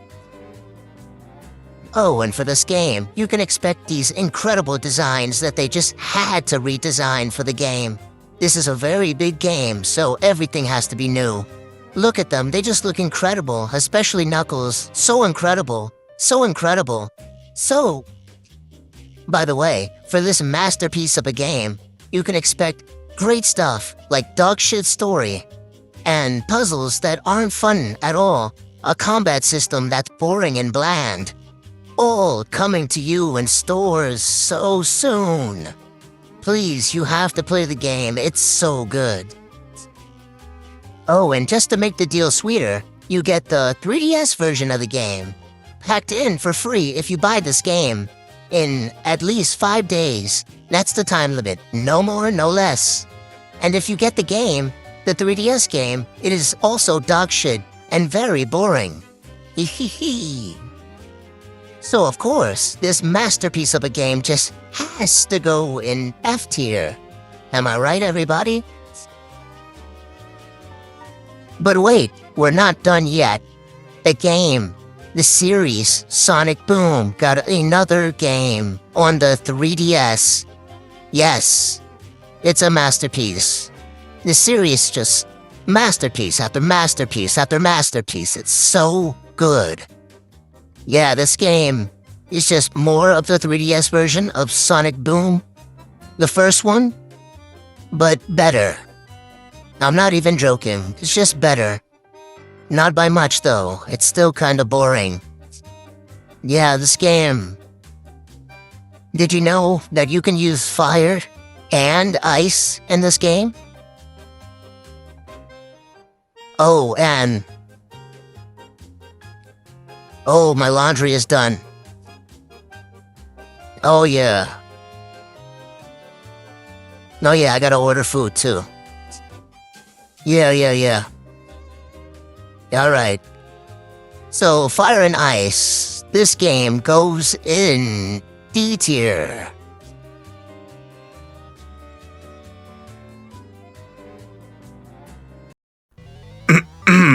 So, Sonic Mania. We're finally back to the 2D gameplay after quite a long time. And after like 3 games of back-to-back fucking poop as actual games. but we're back, and yeah, we're doing pretty good. This is another celebration game, like Generations. It brings back old themes and levels from the classic games and revamps them, like giving them a new, fresher look, more higher quality to the pixels, to the characters, literally everything. And also giving like new level design. It's not just copy and paste of the classic like level. There's actually more to it. But while we're on the topic of level design, the level design in this game is very good. You know, I don't see a lot of people talk about the level design, like specifically compared to other classic games, but the level design in this game is very different in a good way. Like compared to the other classic games, this game feels like very meticulous in its level design. Like everything was thought out like really well. Every little area, every little like hill that you can jump off of and build enough speed. Everything just felt thought out in this game. But in this game, everything pushes you forward. It's like no matter what path you take, the level design is so good that it just enables you to just keep moving forward no matter what. Even if you take a slower path rather than the faster path, they just keep the motion and the flow going by having good level design to just go off of how good you are at the game. There's always like a spring somewhere to push you forward. There's also like hills and ramps and shit. It's just such good level design. Probably my favorite part of the game. Another thing they added to the gameplay was the drop dash. It's such a great new addition. You pretty much just jump once, and then after jumping, hold down the jump button, and that's when it revs up drop dash. It's just such a useful tool. It's just such a good like way to keep speed without, you know, feeling cheap. Just all around great addition. Another W for Mania. Now talking about the level themes themselves, you know, it is a critique of mine that it is just Green Hill, Chemical Plant, you know, all these zones just once again being rehashed. I get it's a celebration game, you know, it's celebrating all these old classic zones, but we see them a lot nowadays, so the fatigue just kind of wears off. And, you know, when I go back to play like all these Sonic games, it just kind of gets tiring seeing the same zones. Like when I go to play Sonic 1 or 2, and I'm like, oh, I gotta play Chemical Plant again, and Green Hill. Like, I wish this game had more unique zones. They did go for a few, like the saloon, and what was it called? Shoot, I'm drawing a blank. What was the name? Studiopolis. That's the name. Like Studiopolis. They also had the garden. I forgot what it was called, but the garden in the snow. Like they just hit it out of the park when they do these new ideas. I just wish all of the game was that. But you know, it's okay. I can take it. I can take the hit just to have this incredible game. It's a classic Sonic game, so there's not going to be any dialogue. It's just going to be a story through cutscenes. And in this game, they introduced the heavy boiled. What was their name? Heavy boiled. They introduced these new Eggman robots. I'm just gonna call them that. I like the designs. It's very classic Sonic coded. Like back in the day, I feel like this design would be like in the old games if they decided to do a concept like this. But yeah, the story is just another classic game. Sonic, Tails, or if you're playing Knuckles, decide to, you know, stop Eggman. And they introduced the Phantom Ruby. It pretty much changes reality and it's like making all these places the same as like Green Hill. So it's just bringing back all these old places. It's pretty much the story device object to give a reason why we're coming back to all these old areas. The special stage in this game is pretty fun too. It's like when you're in this like 3D low poly Sonic model and you're chasing after the emerald. A big like strategy to do good in this special stage is to cut corners as much as you can. So like if you see any type of corner that you can jump over, any patch of dirt, literally anything, just jump over that. That's gonna save you so much time, because the UFO that you're trying to chase down follows a direct path that never like alters. It's just gonna follow the same path, so you can just cut the time down by just cutting corners. But yeah, this game's great. I literally don't have much negative to say about it besides the theming of the old levels. The controls are great. It looks great. The updated graphics on the pixels look so good. They've got a good amount of settings too, since this is a modern game. Yeah, this game's great. And it's going in S tier. No surprise there. Good job, Mania. Okay, next game stepping up to the plate. Sonic Forces. Look at it. That's it right there. And that's Sonic Forces. Take a good long look. That's the entirety of the game. Alright, but taking this more seriously, this game... Let's just start with its story. The story is just Eggman. He's making this furry guy called Infinite. The consistency with the continuity of this game is already off, because in the comics, this adapted story is not the same. Like, Infinite is like a mercenary in the comics, and here he's making him. Already inconsistent, so great job, guys. But anyways, he's making him and putting the, what was it called? The ruby, the Phantom Ruby in his chest to give him, you know, these powers. And the Phantom Ruby was in Mania, so it went into this game at the end of Mania. That's why it's here. So, at the beginning of the game, Sonic just gets smoked. He gets fucked up by Infinite in this really crappy animation. And he's in jail for like 6 months and tortured, even though he clearly wasn't tortured at all. And then that's when you're forced to make this OC that you'll play throughout the whole game. Man, I'm mixed on this idea. Like, I don't really care to have my own Sonic OC. I just want to play the characters that I like. It wouldn't be as bad if the gameplay style was actually fun, but it's not. But yeah, the Avatar, the OC, frees Sonic, and they're just all buddy-buddy now. They started holding hands and running and boosting and shit. It's like, who cares, man? By the way, Classic Sonic is in this game. He's introduced after knocking out one of the fake clones that Infinite makes of Chaos. And this very clone was attacking Tails, and for some reason Tails was scared of it, even though in Sonic Adventure 1, Tails beats Chaos, an even stronger version of Chaos that shows up as Chaos 3. So after Classic Sonic joins, he pretty much does nothing throughout the whole game. He's just there. They barely acknowledge him, like, at all. But yeah, skipping forward. Also, I forgot to mention Infinite. His design is cool. If only it wasn't wasted on just a trash can that he is. Literally nobody. He's nothing. But at least he looks cool, right?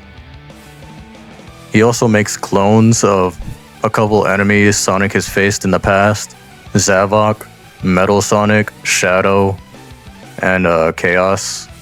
I don't know why he'd do that. He doesn't even know who they are. Never interacted with them. I guess it's just for nostalgia bait. They didn't really think about it that much for why he'd do that. but they're all weak, so skipping more towards the end of the game. What happens? Oh, they beat Infinite with 5 homing attacks. He gets beaten with 5 homing attacks, by the way. Main villain. And then Eggman brings out this mech. And not Sonic. Classic Sonic, Modern, and the OC just boost at him, and then they kill him. Well, no, they don't kill him, but they defeat him. And then at the end, Sonic says goodbye in this super emotional scene to the OC that we make. And we never see our OC again. Thank God. Let's get to the gameplay. That isn't much better though. But I'll start with the best gameplay style, the Classic Sonic. Classic Sonic in this game is just a worse version, an even worse version of the emulated like Classic Sonic style from the classics. The version that is Generations Classic Sonic, they took the framework from that, controls and gameplay and all that, and the physics, and they just bumped everything down by 10 million. His physics are awful. There's like no rolling. The way he picks up speed is just unnatural. His jumps are floaty and awkward, and if you try to alternate like where you want to move in the air and try to move in different directions, it just feels stiff and you lose all your speed for some reason in the air. Just not natural. His spin dash is powered down by a lot. He has a drop dash and it's not nearly as good as in Sonic Mania. So I talked about his jump, I talked about his controls. Yeah, that's all there is to him. And his level design, the classic Sonic level design, is just not good. It's like below mid. I don't know a term for below mid, like ass. Yeah, we'll just call it ass. Level design, not good. Controls, not good. But somehow he's the best and most enjoyable style in the game because it tries to emulate something good. But let's talk about the OC now. The OC uses wisps in his little guns. None of them are fun to control, like at all. And it's just so stiff to control. Jumping, picking up speed. Him and Sonic have this thing where they pick up speed after running for like 0.1 second. It's not like in other boost games or just in classic games where you pick up speed, like you start to transition into a run by walking and then power running or power walking and then transitioning into a run. Not like that at all. You just run for 1 second and that you're at your max speed. So that's very awful. His jump is awkward. Like trying to move to the left or right while you're at your max speed, it just feels awful. It's just very stiff. And his stages are similar to like modern Sonic, but it's way worse because it just does not feel intended for this character. You just have little to no options as this character, and it's way worse when you can't boost like modern Sonic. Just all around my least favorite gameplay style. Now for modern Sonic, all of his levels are super automated. There's barely any room for exploration and speed running. Even when you try to break the automation and try to go for your own thing, jump off a rail, the controls in the air are terrible. So you'll most likely die in a pit. And when you jump off of a rail, or try to jump off of just anything to try and speed run. It's not like Sonic Adventure or Sonic Unleashed or anything like that. It's just worse. His air boost is different in this game. It goes at an arc. It'll be interesting if the level design was, made more around this air boost. I would have liked to see what they could have done in terms of level design with it. But it's just there.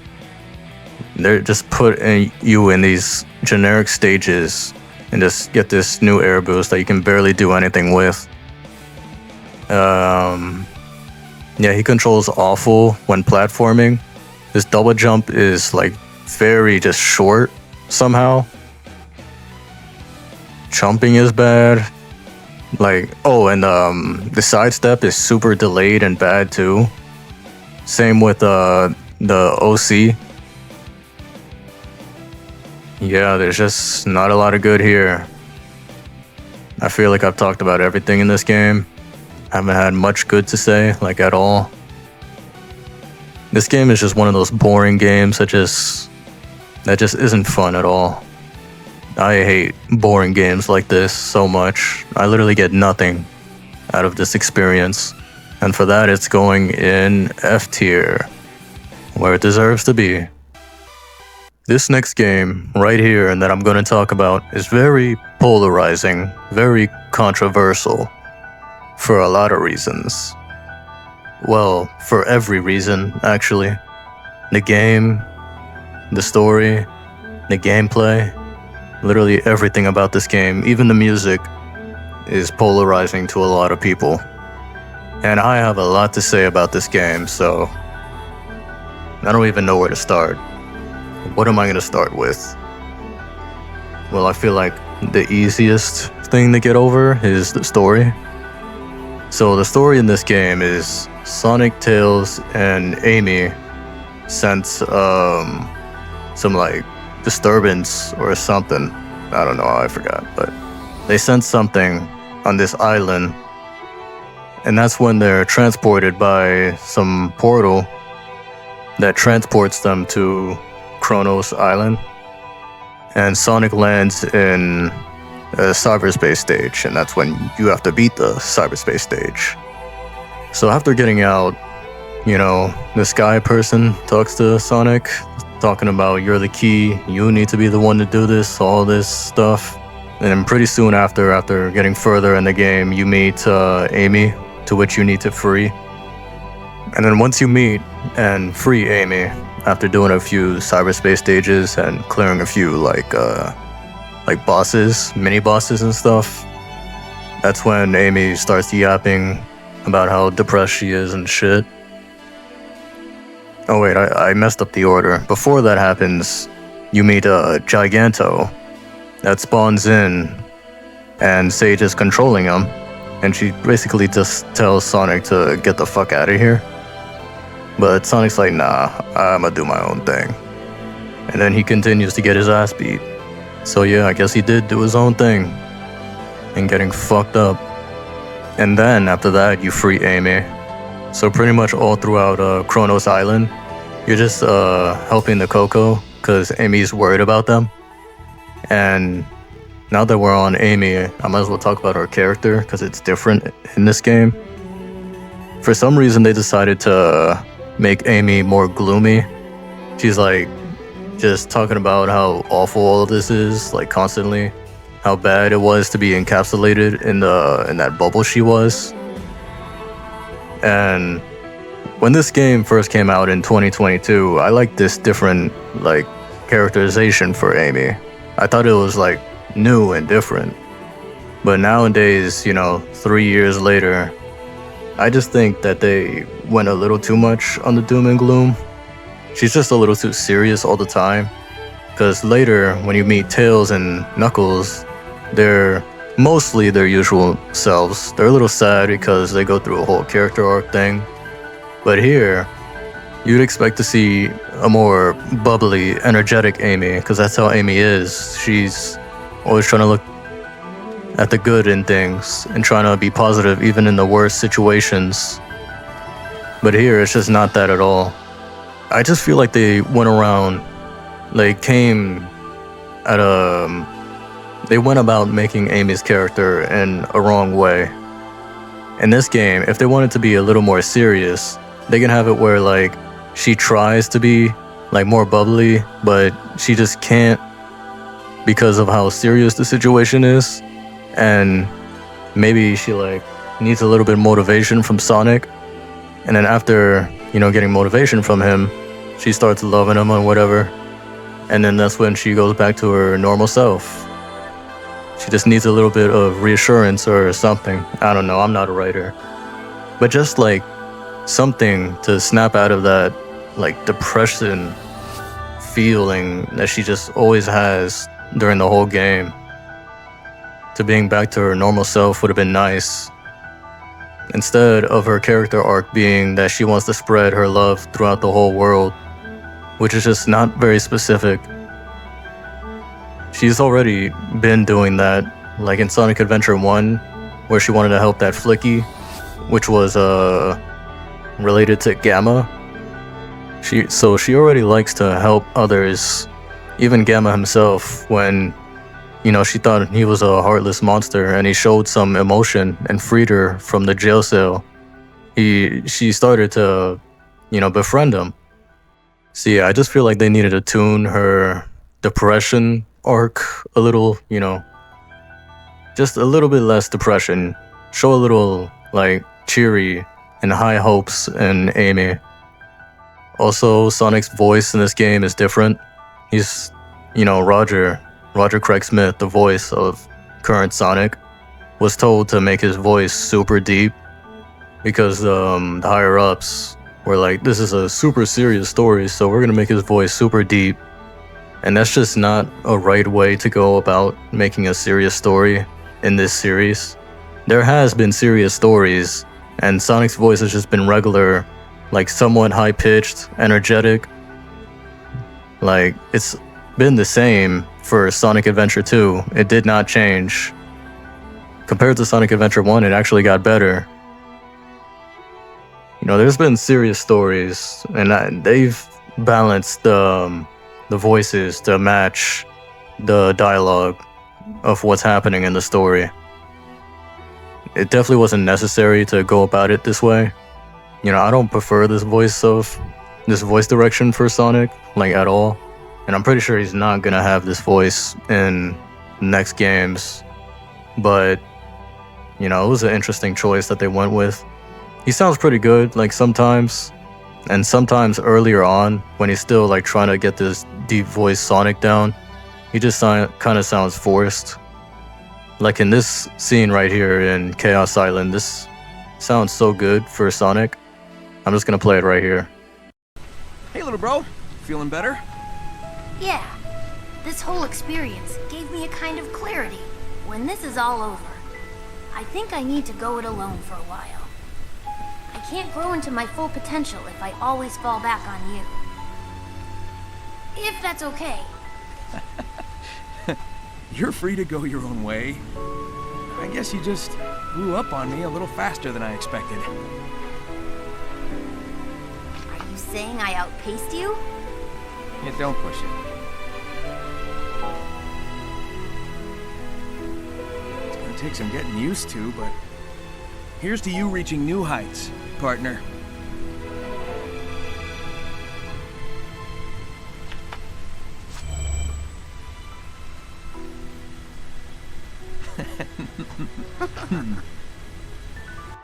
But yeah, anyway, after doing all of that, talking to Amy, collecting stuff all around the map, you have to fight Giganto again after collecting a lot of emeralds. And after doing this very shitty puzzle that you have to do to get to Super Sonic, that's when Sonic starts heading over and he fights Giganto and Super Sonic and has this crazy, just awesome fight. I wish I could experience this fight for the first time. It was just such an amazing experience. I loved everything about it. The music slowly fading in. Just everything, I loved it. But yeah, next is Ares Island. This island that's, this desert island. Just sand everywhere. This is where you'll find Knuckles. And Knuckles and Sonic have their little banter after he frees them from his encapsulation. That's what I was talking about, where, Knuckles is pretty much normal. They have their normal banter. So I don't see why Amy couldn't be the same. Forgot to mention, but in Kronos Island, you get a few flashbacks of the ancients, the ones who inhabited this island. And you get to see a little bit of their past, how they're the Cocos, and they put their, dreams and shit in them. But yeah, you get another flashback in Ares, where you see how they try to set up a defense against this all-powerful being that you just can't see yet, and it just wipes them out easily. But yeah, after a few more yap sessions between Knuckles and oh wait, oh no, I forgot one part in Kronos Island where Sage shows up again, and she confronts Sonic, and then Amy defends him. Well, she shows up back again in this island, and she pretty much just always just keeps to herself, just doesn't want to reveal anything at all. And that's what causes Knuckles to want to knock her dumb ass out. You wouldn't miss either, because her head is so fat. She's gonna be an instant hit anyway. But yeah, the main character arc for Knuckles is that he's just tired of having to watch the Emerald. He just kind of wants to be like Sonic, to which he admires that he can just go wherever he wants and have this freedom that Knuckles wishes that he could have. And they have this little moment. It's a very good scene. I really like it. But yeah, after, they start making out or whatever, that's when, you fight the second Titan, Wyvern. Oh man, I forgot to talk about Giganto's design. But I really like how he's this lanky, just creepy creature. He's just so, creepy looking. I like how skinny he is on his, legs and arms. And how his torso is more like a triangle shape. And how his, neck to head combo piece right there looks like a fucking, I don't know, like a giraffe neck. I just like his just crazy looking design. But I like Wyvern's design even better. He's like this giant ass centipede, this huge ass flying creature. Looks like a dragon or something. Does very cool design. He has very good dental care too. He really brushes his teeth every day. But yeah, after defeating Buddy Boy Wyvern, then Sonic heads to the third map, Chaos Island. And in Chaos Island, this is where Tails has his moment. Fast forwarding here, he meets up with Tails, he does this, that, they talk a bit. But later in the dialogue, he talks about how just ashamed he is to be such a bitch when the whole Infinite stuff was happening. And that's when Sonic starts to get, alarmed. He's like, what the fuck are you talking about? And he's like, no, I didn't mean to say that. And then later he confronts him because, Tails is acting all depressed. He's like, I should be better. I shouldn't be like this. I should be able to help you. And that's when Sonic just gives him some motivation and tells him that, he's fine. He's his, best friend, that he's everything that he needs to be. He's a great person or whatever. All this motivation and shit, man. And then later on, Tails is like, you know what? I'm gonna go on my own adventure. I'm gonna do my own thing. I wanna separate a bit from you. I don't wanna be attached to your hip 24/7. I wanna experience my own things. And he's like, yeah, good shit, bro. Yeah, that's definitely how the dialogue went. He definitely said that. But yeah, and then Sonic gets the Chaos Emeralds once again and fights the Knight. And probably the best fight in the game. This fight mechanically is probably the best in the game. And the cinematics are just so cool too. When he grabs the sword and just slices his dumbass in half. Shit was so cool, man. But heading to Rhea Island. And it looks conveniently like Kronos Island. I wonder why. It's definitely not because the game was rushed. But yeah, he goes to Rhea Island. And this is where it's pretty much just a lore island. You get to each tower, you climb them all, and you get a bit of lore on the ancients and their past. You learn that their home planet was destroyed, and they went to these islands, Kronos Island, all these islands to relocate and hide away from the End. That's its name, by the way. And then you learn about how they were creating these giant mechs, which were the Titans, Wyvern, Giganto, Knight, all of them, to try and face the End. But they all got corrupted and shit. And they all died. And then Sonic goes this Wow, I really forgot to mention that Sonic was corrupted the whole game. But yeah, every time he frees like one of his friends, the corruption of the little chamber that they're trapped in goes into him and fucks him up. So yeah, he just gets messed up the entire game, and this is the limit. He starts to tweak out, but it's okay. He just gets over it 2 seconds later with the power of friendship. All that build up for nothing. And then he goes to the final island. And I'm just gonna fast forward here because all the side dialogue with the NPCs in the game, that's just Sage. You just, yap to her. And oh, speaking of Sage, I forgot to talk about her design. I like it. It's really cool. Very mysterious. Very cool though. I really like it. And you don't get to see this, but in the background, Sage and Eggman's relationship was being built up.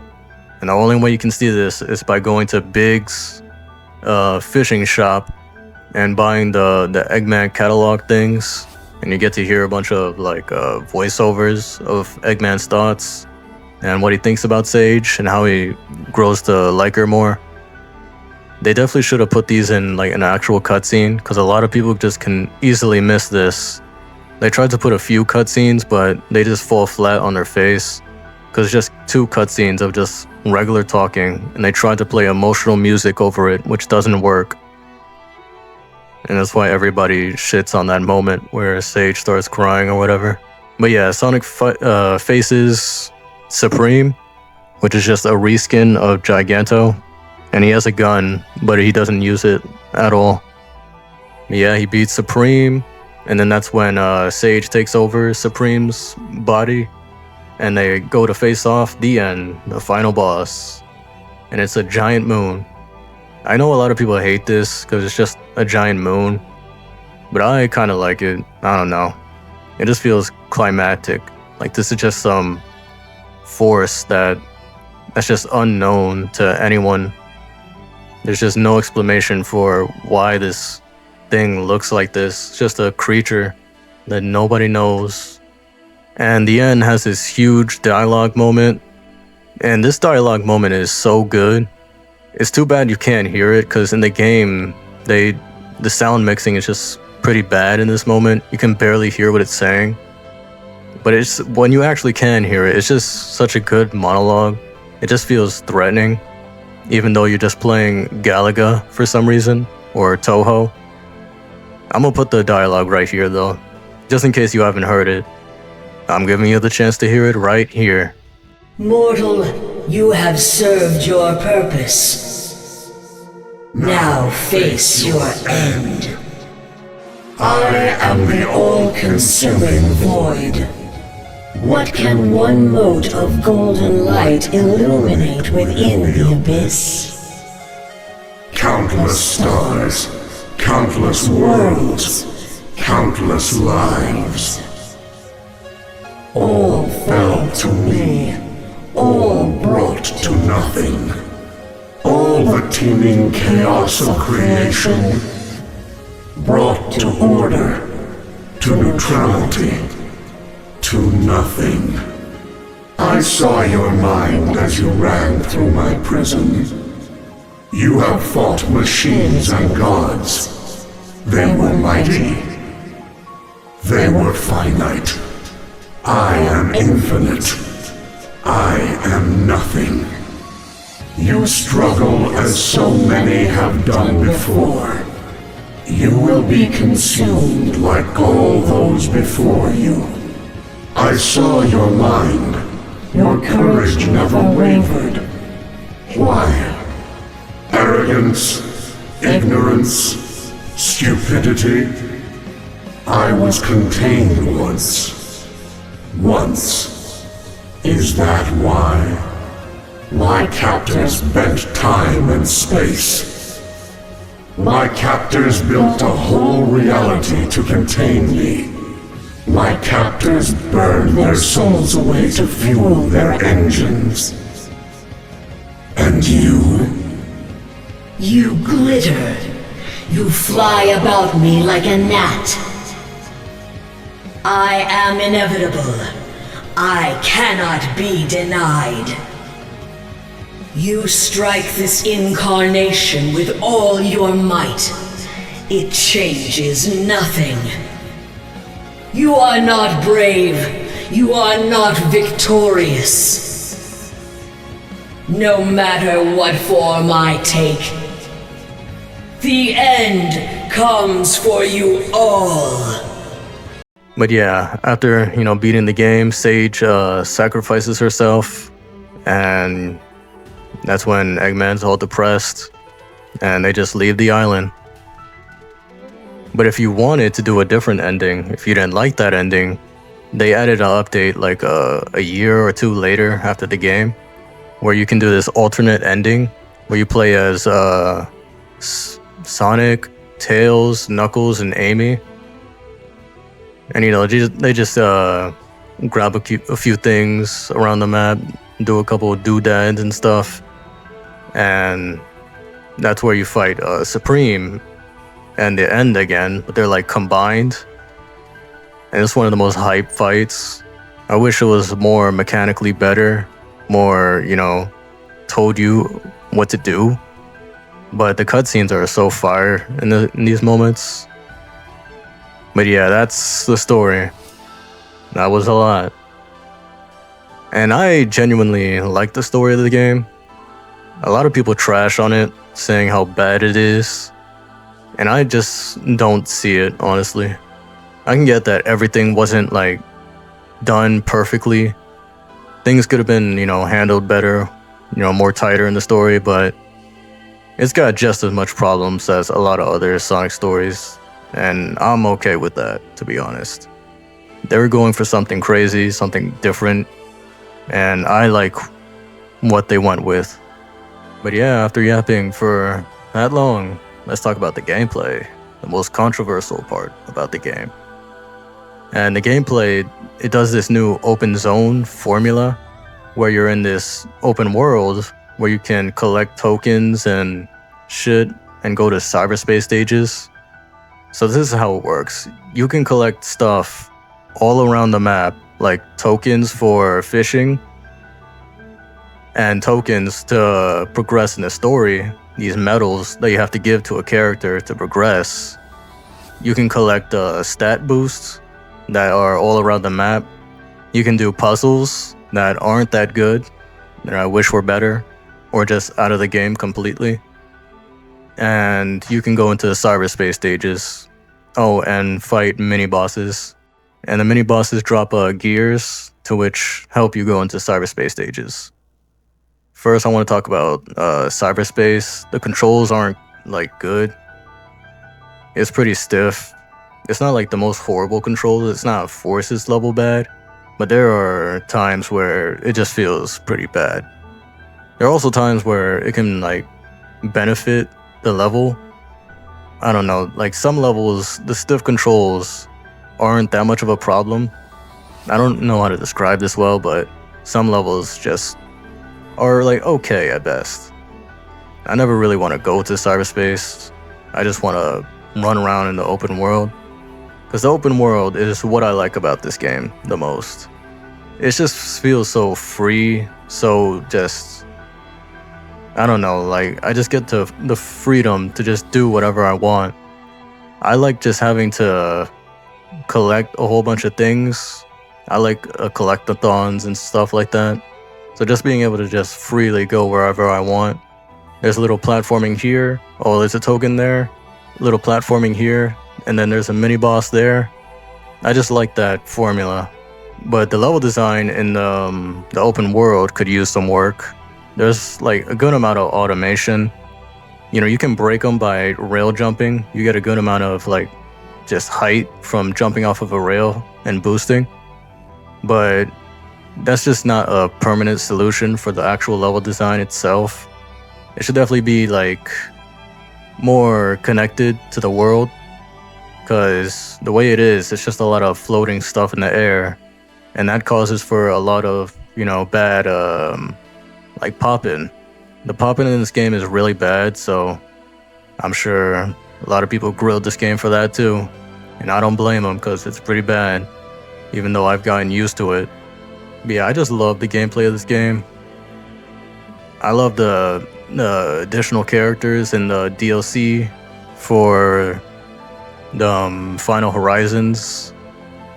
I love the bosses. This game is far from perfect, but I just can't help but love this game and just play it like every so often. When I'm just bored, I'm just like, I'll play Sonic Frontiers. Just run around in the open world and have some fun. There's a lot more that I can mention, like the spin dash, you can unlock that. They added a whole bunch of updates like music tracks later on in the game, photo mode. I've already yapped too much, so I'm just gonna end this here, but I really like this game. I liked it back then. You know, it's not perfect, like, at all. I've changed my opinion on a few things. I definitely, like, dislike certain things compared to when I first played it. But I still like this game a lot. There might be some bias. It is my tier list after all, so it doesn't even matter. It's all biased. Everybody has bias. You shouldn't be ashamed for liking a certain game that others don't. That's just ridiculous. And I feel like a lot of people that like this game just get shamed because it's just not the perfect quality that everybody wanted. I get being disappointed in a game, but to disrespect others just for liking the game, it's quite ridiculous, don't you think? But yeah, I love this game, and I always will, and it's gonna go in S tier for me. It's probably gonna be a hot take. People are gonna probably not agree, but that's okay. On a bit of a lighter note, our next game we're gonna talk about is Sonic Superstars. Salvation is just around the corner. Only 2 more games to talk about. We're so close. But anyways, this game is another classic Sonic game. After quite a long time of not having one, the last classic Sonic game being Mania. This game came out in 2023 or 2024, I don't remember.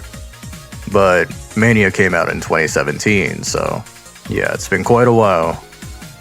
And how does this game do compared to Mania? Well, we'll start with the story first. The story of this game is, you know, another classic style Sonic game. No dialogue, you know the drill. So, classic Sonic, Amy, Knuckles, and Tails go on this little adventure on all these different islands. And then eventually they meet up with Fang the Sniper. It's this ugly ass dude right here. He's not a new character. He appeared first in Sonic the Fighters. It wasn't on the list because I haven't played that game. I'll play it eventually though. But Fang the Sniper and his little sidekick Trip are just trying to set up traps and stop the gang. Eventually you figure out that Trip is actually a nice person. This is Trip design, by the way. You know, very cute. Trip what was she again? She was a sun gazer. This is what she looks like in real life. They look exactly alike, right? The resemblance is killing me. But anyway, after Trip, you know, shows that she's a nice person and wants to help the gang out. Wait, that was before. No, that's after Amy, you know, helps her out. But after all that happens, then Fang decides to betray her. And, you know, just classic Sonic stuff. And they just go to stop Eggman. There's some emeralds involved. You know the drill. It's not much different. This game doesn't reach the heights of a story like Sonic 3 and Knuckles, or even Sonic 2. It's not that memorable, but, you know, that's okay. Now, in terms of the gameplay, you know, it's just classic Sonic. The physics are actually emulated very well from the classics. They are exactly alike, so they did a pretty good job with that. The whole look of this game looks a little plasticky at times. Like, sometimes it's, like, super vibrant. But I wish they, like, I don't know, just make it look a little less plasticky. I don't know how you do that, but overall, I like the look of the game. Nothing crazy in terms of 2D classic Sonic. Yeah, so you've got your drop dash, just the new addition from Mania that you can expect from any 2D Sonic game from here on out.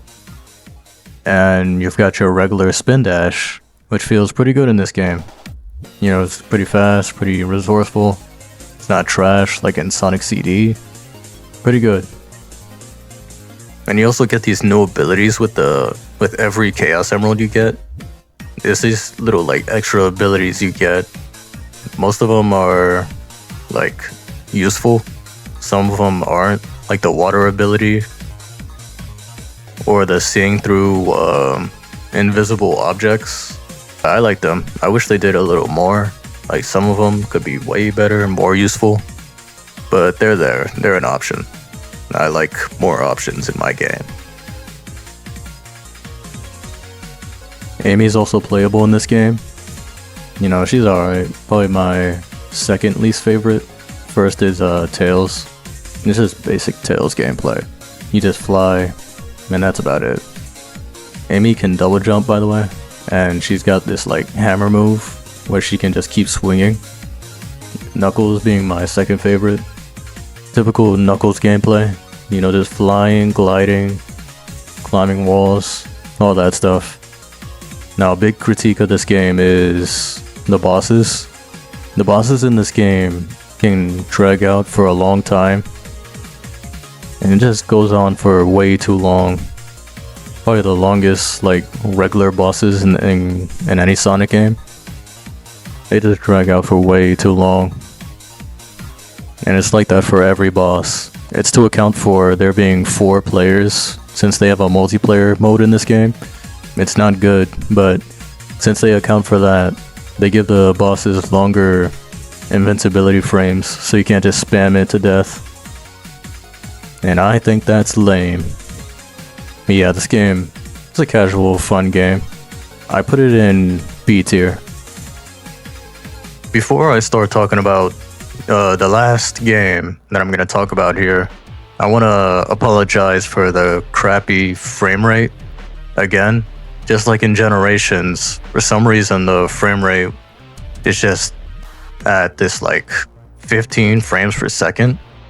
I have no idea why it's like this, and I'm really sorry. I really tried to fix it too, but I don't know, it just wouldn't fix. I'm not experienced enough to fix this, so again, really sorry. So Shadow Generations is a little side game for Shadow. After his last game in 2005, you know, didn't do so good. But now they're bringing back Shadow. So this game takes place during, you know, Sonic Generations, during that whole story where the Time Eater, the monster in the original Sonic Generations, he pretty much transports Shadow to his own version of Sonic Generations. So he has to go to the past and deal with enemies he's dealt with before and see people he's seen before. The game starts out in the story where he goes to the Ark because he just senses that something's wrong. And that's when like he senses some disturbance, and there's like a whole bunch of reality warping nonsense happening. And that's where you play your first level, the Ark. This is a really good like first level, just getting you like used to the controls, seeing what you're working with here. And it's pretty good. I really like the controls in this game. One thing that I don't like is when you jump and boost, or just jump in general, you lose speed, like all of it. You just lose a large amount of speed when you jump. There's ways to circumvent that, but I just wish it wasn't like that to begin with. But the techniques to get around that is spear gliding, where a lot of people use this, but you jump while boosting, and you immediately press, you know, triangle, Y, whatever top button you have, but press that button, and it keeps all your speed. So if you just spam it in the air while you jump, you can keep all your speed. There's also another method. If you jump and hit the trigger, you do this little dive kick. That's just used for, like, on the ground, it's used for turning, and it's like a sidestep. But in this game, if you do it in the air, you do this dive kick that maintains your speed. It's a little less useful than spear gliding, but it's still an option. And one other method, the last method to keep your speed in the air, is not holding the stick, literally just jumping and letting the stick go. If you don't touch anything, you somehow maintain your speed. I don't know why, it's just this weird, wonky little thing. It's very weird that that's in the game, but you know, that's 3 methods to keep your speed in the air. And I like to alternate between all 3 of them, because it's just fun to do. So after Shadow deals with all that, he makes it to the white space, the hub world of the game. And in this hub world, you can collect like tokens that give you like concept art, music to play in the stage. It's a fun little hub world. You can platform around. It pretty much takes the Frontiers formula with little like collectibles and stuff, like open area, 3D movement, everything. Like an early preview of Frontiers 2 or something, you know? It's very fun to run around. And in the hub world, the white space, Shadow meets Maria and Gerald again. You know, after being faced with, you know, accepting their death in Shadow the Hedgehog, the 2005 game. You know, here they are just coming in to haunt him again. Also, Rouge and Omega is there. You can talk to them as NPCs. Same with Maria and Gerald. And of course, the main antagonist, Black Doom, shows up. He's pretty much trying to like take advantage of the whole Time Eater nonsense. He's like trying to like just take as much of an advantage as he can while all this chaotic shit is happening. Yeah, so throughout the game you get a little more lore on Maria, Gerald, a little more details on stuff that they didn't talk about in like Sonic Adventure 2. You also get Gerald's diary. You can learn a lot of lore in there. I'm not gonna explain it all because, to be honest, I don't remember every single page. But there's a lot of stuff in there. I really liked what they added. So in this game, for the boss fights, you know, like I said, he fights people he's fought before. Mephiles, Bio-Lizard, and Metal Madness, you know, Metal Sonic, you know, tweaking out. And I really like the fights, like how they're done in this game. It's like it takes the cinematic cool factor of the Frontiers fights and adds way more polish and like mechanics to them. It's not just like a mash fest where you just do a few combos and just kill them as fast as you can. You actually have to, you know, play by the boss's rules like an actual boss fight.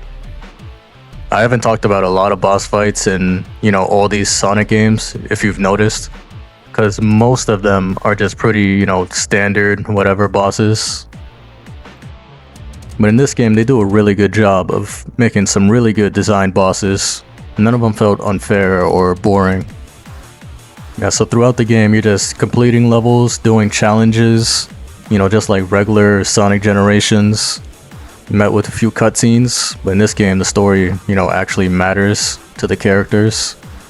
Oh, and Shadow gets these new, like, Doom powers. He gets, like, Doom Blast. You pretty much just launch a black arm creature. I think that's what they were called. I forgot. But you launch them in the air and use them to teleport. Pretty standard mechanic, but I like it. It's pretty fun to fling them in the air. And then you get, what was it? Doom Surf. So every time you're in a water. I said a water. Every time you're in water, you can pretty much just surf on the little stingray creature. That's pretty cool.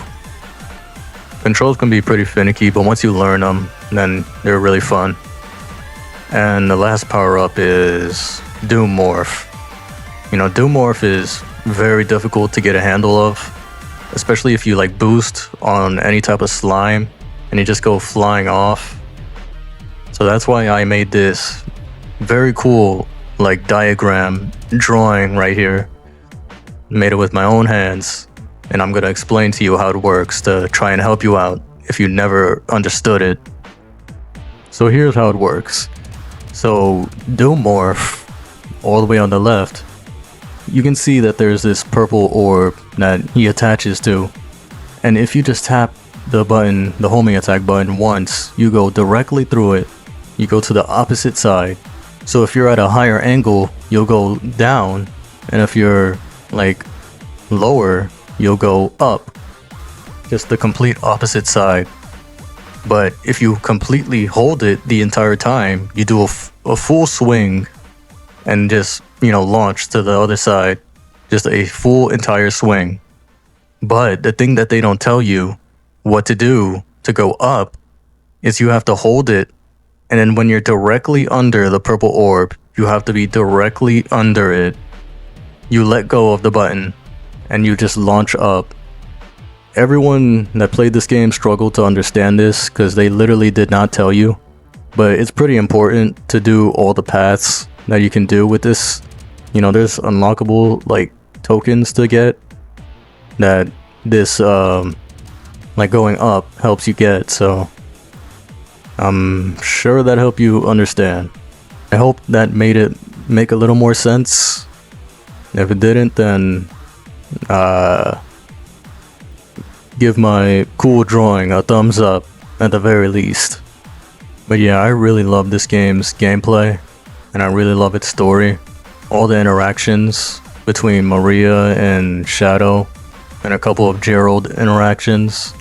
Even Doom has some stuff to say.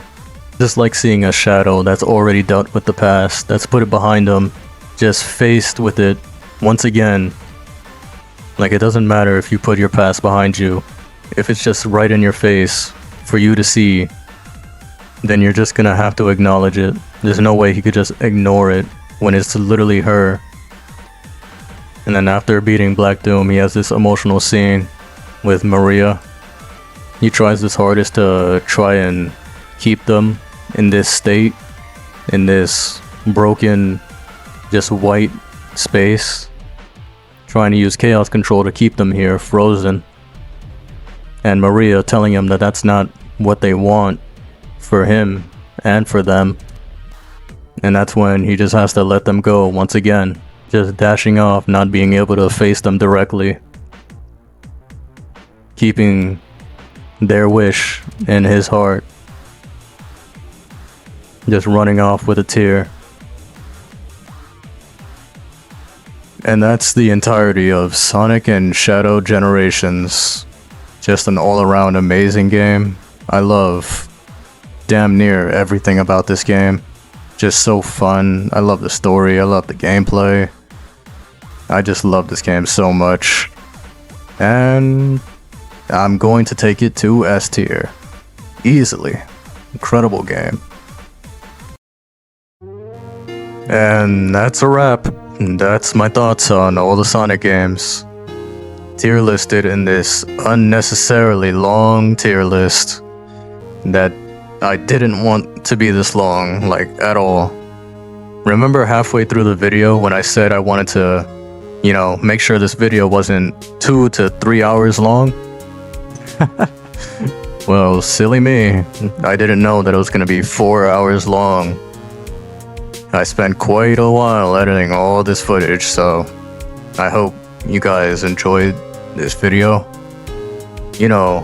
One of the reasons that took me so long to edit this video, I'd say it took me about 3 weeks, maybe 2.5, 3 weeks is pushing it, but it took me this long to finish this video. First off, I was playing the games to get footage for, all the games, and I just found myself just getting engaged in the gameplay, and I was just enjoying myself, having so much fun.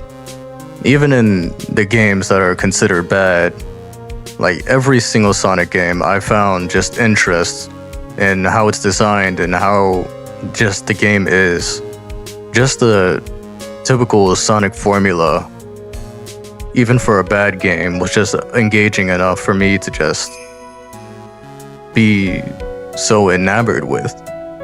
So I just get distracted just playing the game, and I just forget that, oh, I'm not actually supposed to be playing this game for this long. I just need footage for the game.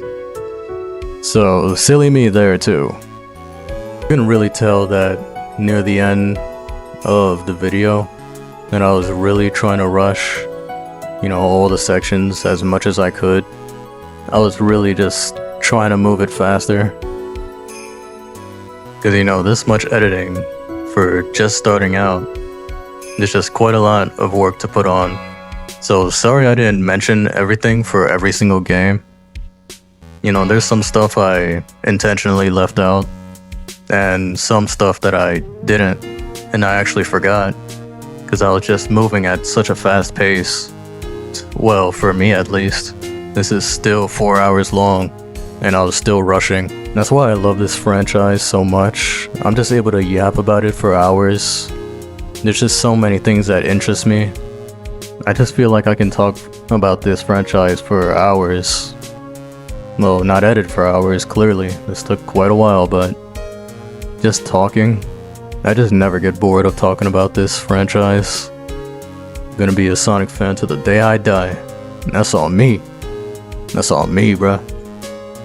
Alright, let me chill out. I'm doing too much. But yeah, I really hope you enjoyed the video. I really worked hard on it. Again, this is my first time editing. I've never made a video before. This was quite a struggle. It took about 2.5 weeks. I'm just repeating myself at this point, but I just have to reiterate just how much of a struggle it was for me. But yeah, I can't wait for the future of Sonic. See what next games come out. That Frontiers 2 is gonna hit different, I promise you. But yeah, if you liked this video, go ahead and like it, or whatever. What do the YouTubers say? Subscribe. Like and subscribe and all that shit. You can also follow my Instagram account. I just post dumb shit on there. I don't really do much. But I'm just gonna post it here anyway if you want to follow it. Alright, and that's about it. Alright, I'm done.